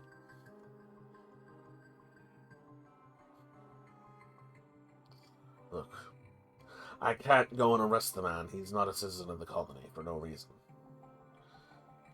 And I don't even fully believe the idea that he's trying to rile something up. If you had some sort of proof, stolen goods, personal effects of one of the deceased, that sort of thing, then I could do something about it. But even I'm not the mayor, and even if I was, I'd still follow procedure in this sort of thing. All I ask now is to not lend him the aid just yet.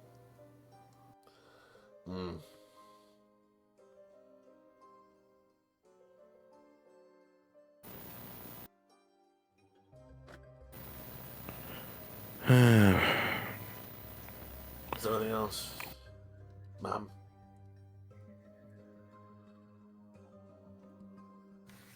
She look at Kristoff. Think we've bothered you long enough for now. Thanks for entertaining us. Yeah. Thank you for taking my words into consideration. I take the security of this town very seriously. And if you were to prove this was a matter of chicanery and subterfuge, there'd be very little to stop me from meting out justice. Well, we are planning to stay, so might as well make it so that he's as safe as he can be, no? Yes.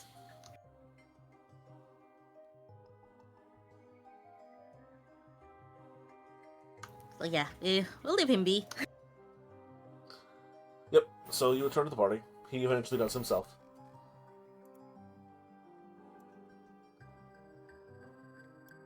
Just a second as I try to drag the friggin' thingy, what's it, back to the thing-a-woozle. You join the party in action, and things are beginning to wind down a little bit. It's been going on at this point for about 2 hours, 2.5. Evelyn will try and find everyone. Kim and Christoph and Benedict.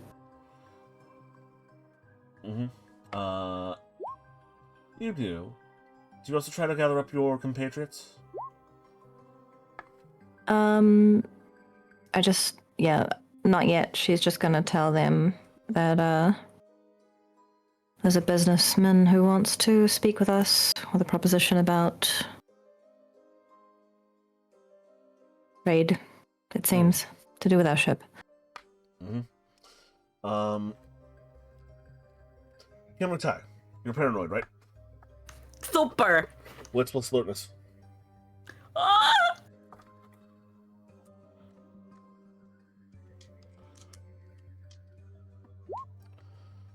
Across the room, you see Francois being pulled away by a young blonde woman.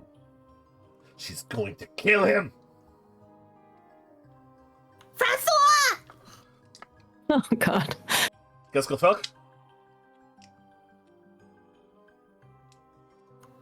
She'll walk over and look at this woman, try to read her mind. Go ahead and try. Probably going to. Oh boy. Oh no! Read a So phase the 10 mind. can't be negated, so that's one success. Confusion. Oh.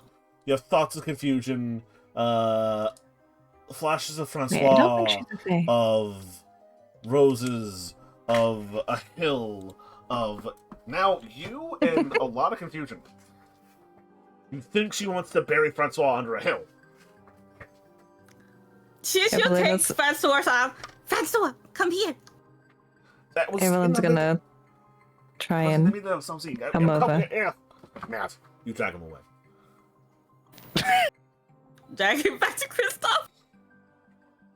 And whisper to him on the way back. She's going to murder you and bury you under the hill. What the... What is going to do? She was not going to murder me under the hill. She was going to make out as being Zalaway. I can see it in her head. She's going to bury you under the hill. Oh my. I was going to bury my tongue in a mouse. Ah! Evelyn is walking away now. Crystal would just literally just put a hand on Cam's shoulder and just, I'm sorry. Just return to your business, buddy. I'm not kidding, Kristoff. He turns and walks away, muttering a dozen curses in French. Evelyn, you understand all of them. A couple were really spicy. She's gonna cross herself. She's going to kill Francois.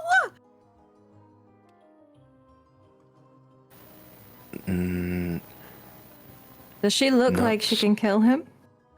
No. She's a wee waif of a girl who's probably no older than 20. Okay. Evelyn's gonna look back to Kim. He said he's going to the hallway. She is not Hallway? capable of overpowering him. Sure. Do you notice And the anything flowers poison. unusual about her? The She seems flowers. to merely The be a small hill. woman. Flowers in a hill? Just gonna make sure he doesn't go to the hill. No flower, no hill. He's not leaving the building. Okay. That should be okay, I hope. Well, you've warned him. Yeah. Now, shall we meet with this gentleman, or Yeah. do you need a moment to gather yourself? I'm fine. She's gonna breathe slowly. Sure thing. Lead the way. We just If you're not careful, people will start to think there's something going on between the two of you. Two of who? Yourself and Francois. What? No. Then stop carrying on this way. Okay. I just worry about his safety, okay? Are you not worried about your squire's safety? She look up at Kristoff. yeah. He's his own person. Besides, I'm pretty sure he would not. Well, He can fend for himself, I'm sure. that. Basically, to put it simply. Alright. So, who are we going to talk to? Mr. Herbert Potter? He's interested in our ship, trade. Huh. I told him that I would inquire if my associates wish to discuss. Here I'm inquiring. He seems rather practical-minded and rather brisk. Wondering if it might be what we talked about earlier during the night.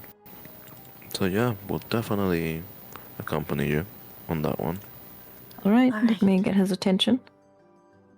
You do, and the group of you all sojourn into one of the sitting rooms from the main body of the party. Thank you for coming to speak with me. Right. How may we assist? There is something of a business opportunity in town that is offered to many of the individuals who own and operate boats that come in and bring goods to and from the settlement. I would like to read his mind. Go ahead. Of course you would. That is 4 successes. You get some deeper information than mere surface thoughts. You peer past them. Ooh.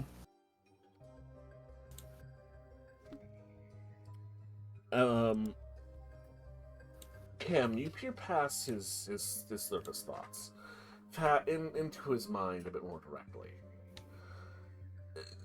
You basically confirm that he is probably one of the primary organizers and beneficiaries of the smuggling ring. He, you see quick glances of memories of how it was set up. You see plans of circumventing what he believes are harsh taxes meant to slow the growth of the colony, and bring prosperity and wealth to the area. You see plans of just abolishing the taxes altogether if he were to be the mayor, and just gone, thrown under the bridge with an unfair election. You see opportunity. You see thoughts of various schemes and plots and ideas, none of which malicious or vicious, but ideas to circumvent systems that he believes are oppressive and overbearing. Your thoughts and ideas of this place being a place of freedom being stymied and choked out by old dukes, kings, and barons. Mm. And, of course, you will be getting his surface thoughts during the conversation. Okay. There was a bit of an enterprise that has been set up involving the moving of goods on and on of ships that evade systems of taxation that have been punitively applied to our enterprises here that are not applied back in the homelands. That are simply applied here because we are far away and that we are more difficult to govern. That we are being taxed and punished for being inconvenient. And these taxes, where do they go? They go away from here, back across the sea with our goods. Ah, I see. I, How of odd. course, believe in supporting the lands we came from. After all, they are from whence the opportunity gets sprung. But that is what the goods we sell off at competitive pricing is for. Yes. I should think that the taxation should remain here to build the town. We need a wall. We Exactly. could have more paved streets. Did you know that over 80% of the streets in town are not paved? There's the Well, main road, and that is it. the rainy times, that must be awful. The mud gets everywhere. Carriages sink and get stuck, especially those laden with heavy goods, and most of my goods are quite heavy. Yes, There are also this... not much in the way of horses or donkeys, so things must be pulled by hand. It's terrible. This is troubling. Not only that, but... well, unfortunately, we are a beacon of civilization in a more brutish place and time. You are aware of the practice of chattel slavery, yes? Sadly so. Reducing people not only to bondage, but doing so in perpetuity and to their children, no less. Barbarity in the highest. It is legal here, but to the north, south, and west, it is not. I'm grateful that it's illegal here. Yes. When a man steps here, they are free. So long as they're not dragged out to the other side by their owners. That is a recent innovation I have brought to our operations. A bit of clever paperwork workery and contract law. How so? A man in bondage, when they come to these lands, are free until, if they are dragged away by the previous owner, are put back into bondage. However, due to contract law, that man can be forced to be kept here under punishment of kidnapping. Through these contracts, we have their place in the community as laborers, honest, hard-working men and women, whom we can then quietly place upon a ship and send away where they might not be pressed into bondage again. I do You know plan the to man make a Yusuf? convent. Yes. Yusuf is one such beneficiary. He has been here so I see. long, he has managed to purchase himself a house. He did not wish to return to his homeland? No. Apparently he has a better life here. Is he speaking the truth? Yes, as far as he is concerned. Though That all seems to good end. He is neglecting to mention that while under these contracts they work for free. It's honestly a lot closer to the service you're used to in your homeland.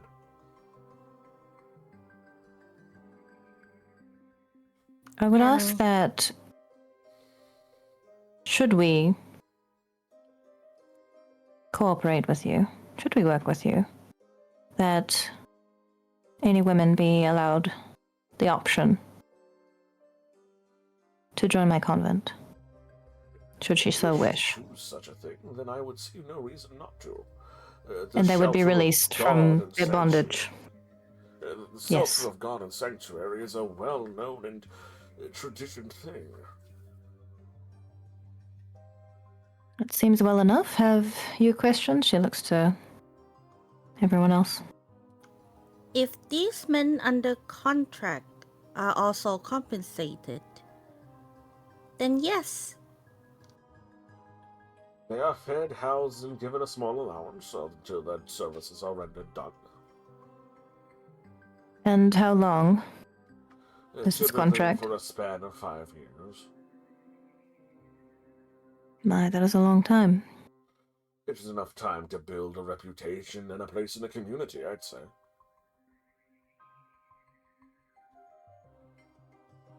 Glass to Kimmertai again. Kimbertai shrugs. I look at you. This is only a small practice at the moment.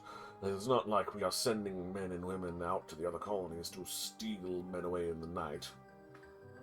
But when someone is lucky enough to pass within our reaches, we make such things available to them. And we may find more crossing this border should it become known that we are a safe haven. Perhaps. Perhaps. In all honesty, I began the practice because what I am doing is illegal, and it made me feel better to do something moral with the circle of smuggling.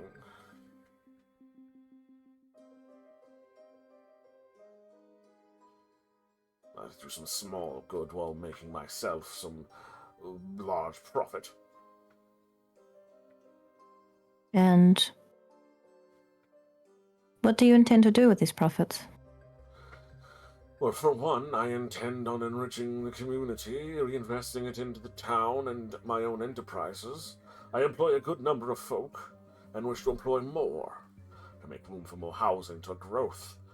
I have a stake in the hills, enough to build a small town around, to expand into some mines and quarrying industries. Moving of stone is quite expensive, and, well, we don't want to live in a town of wood forever. Yes. Mm-hmm. Quite the hazard. That, and we have quite a large amount of under-tapped iron and steel in the community, in the hills. We have a Such smithy? things could be. No, unfortunately, we do not have a smeltery. We have a local smith. They have a bloomery, but it's not enough to produce iron tools or nails en masse. We have to import such things. But if we were to have a mine such as that, we would have enough excess to make such a thing a possibility. We see. After all, why, if we could, not ship our iron and coal across the sea to be turned into steel, then to only import it back as nails and tools? Cut out Yes. a dozen middlemen and make things far more convenient. It would make sense to have at least enough industry to supply our own needs. The more independent we are, the less likely we shall need anyone chasing up upon us. Certainly. Indeed. Well, do we need time to discuss? What is... Anyone wish to speak, other than me? Well, let's see. don't see much wrong. And I heard everything I need to, honestly. Presumably, Mr. Potter, you know the ins and outs of the operation such that it's well established and low risk of being intercepted. Oh, very low risk. The harbor master already agrees to put stamps of approval on certain shipments. I see. His take is much smaller than what the government would have us send over. And such incongruities are looked over on both sides. Besides, with so much going hither and thither, such things are never noticed anyway. It is a matter of local affairs. I have no objections. Since you have confirmed that it's very low risk, I have no objections as well. Kim? Christoph? Likewise. She nods. I shall speak with our captain. Most excellent. You will see your returns on investment when you sell off the goods you take with you.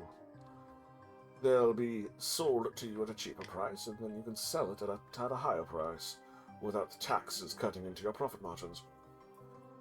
There is one point regarding our intended trade route. The ship intends to sail back to Europe, but then to sail a course, she looks to Kim, through Pacific? Oh, yeah, they're going across Pacific to Siam in Southeast Asia. So it will be a matter of, what was the return, 5 years perhaps? 5 years. But then it should return path between this land and Europe. Well then, a trial intervention into the operation, and then once you establish your regular route, if the ship does return, then we can count upon you and your cooperation. Just so. Very good, then. Thank you for your time, sir. Thank you for cooperation. Thank you. Go rejoin the party, I guess. You do, and continue to mingle for however long as you please, before things begin to wind down and steps are taken by the staff to gradually encourage people to call it an evening. A few candles at a time being snuffed, empty plates and platters being removed from the table, eventually the central platter being removed altogether. And after about 1 a.m., everyone has begun to make their escape from the party. You return to the ships at your own leisure at time, and bunker down for the evening, or perhaps do what you wish in town, maybe go on a quick hunt or a bite to eat. We can discuss at the start of next session. Okay. Sounds good. Fair enough. For now, I am going to call it a session, as we have been going for about 4 hours.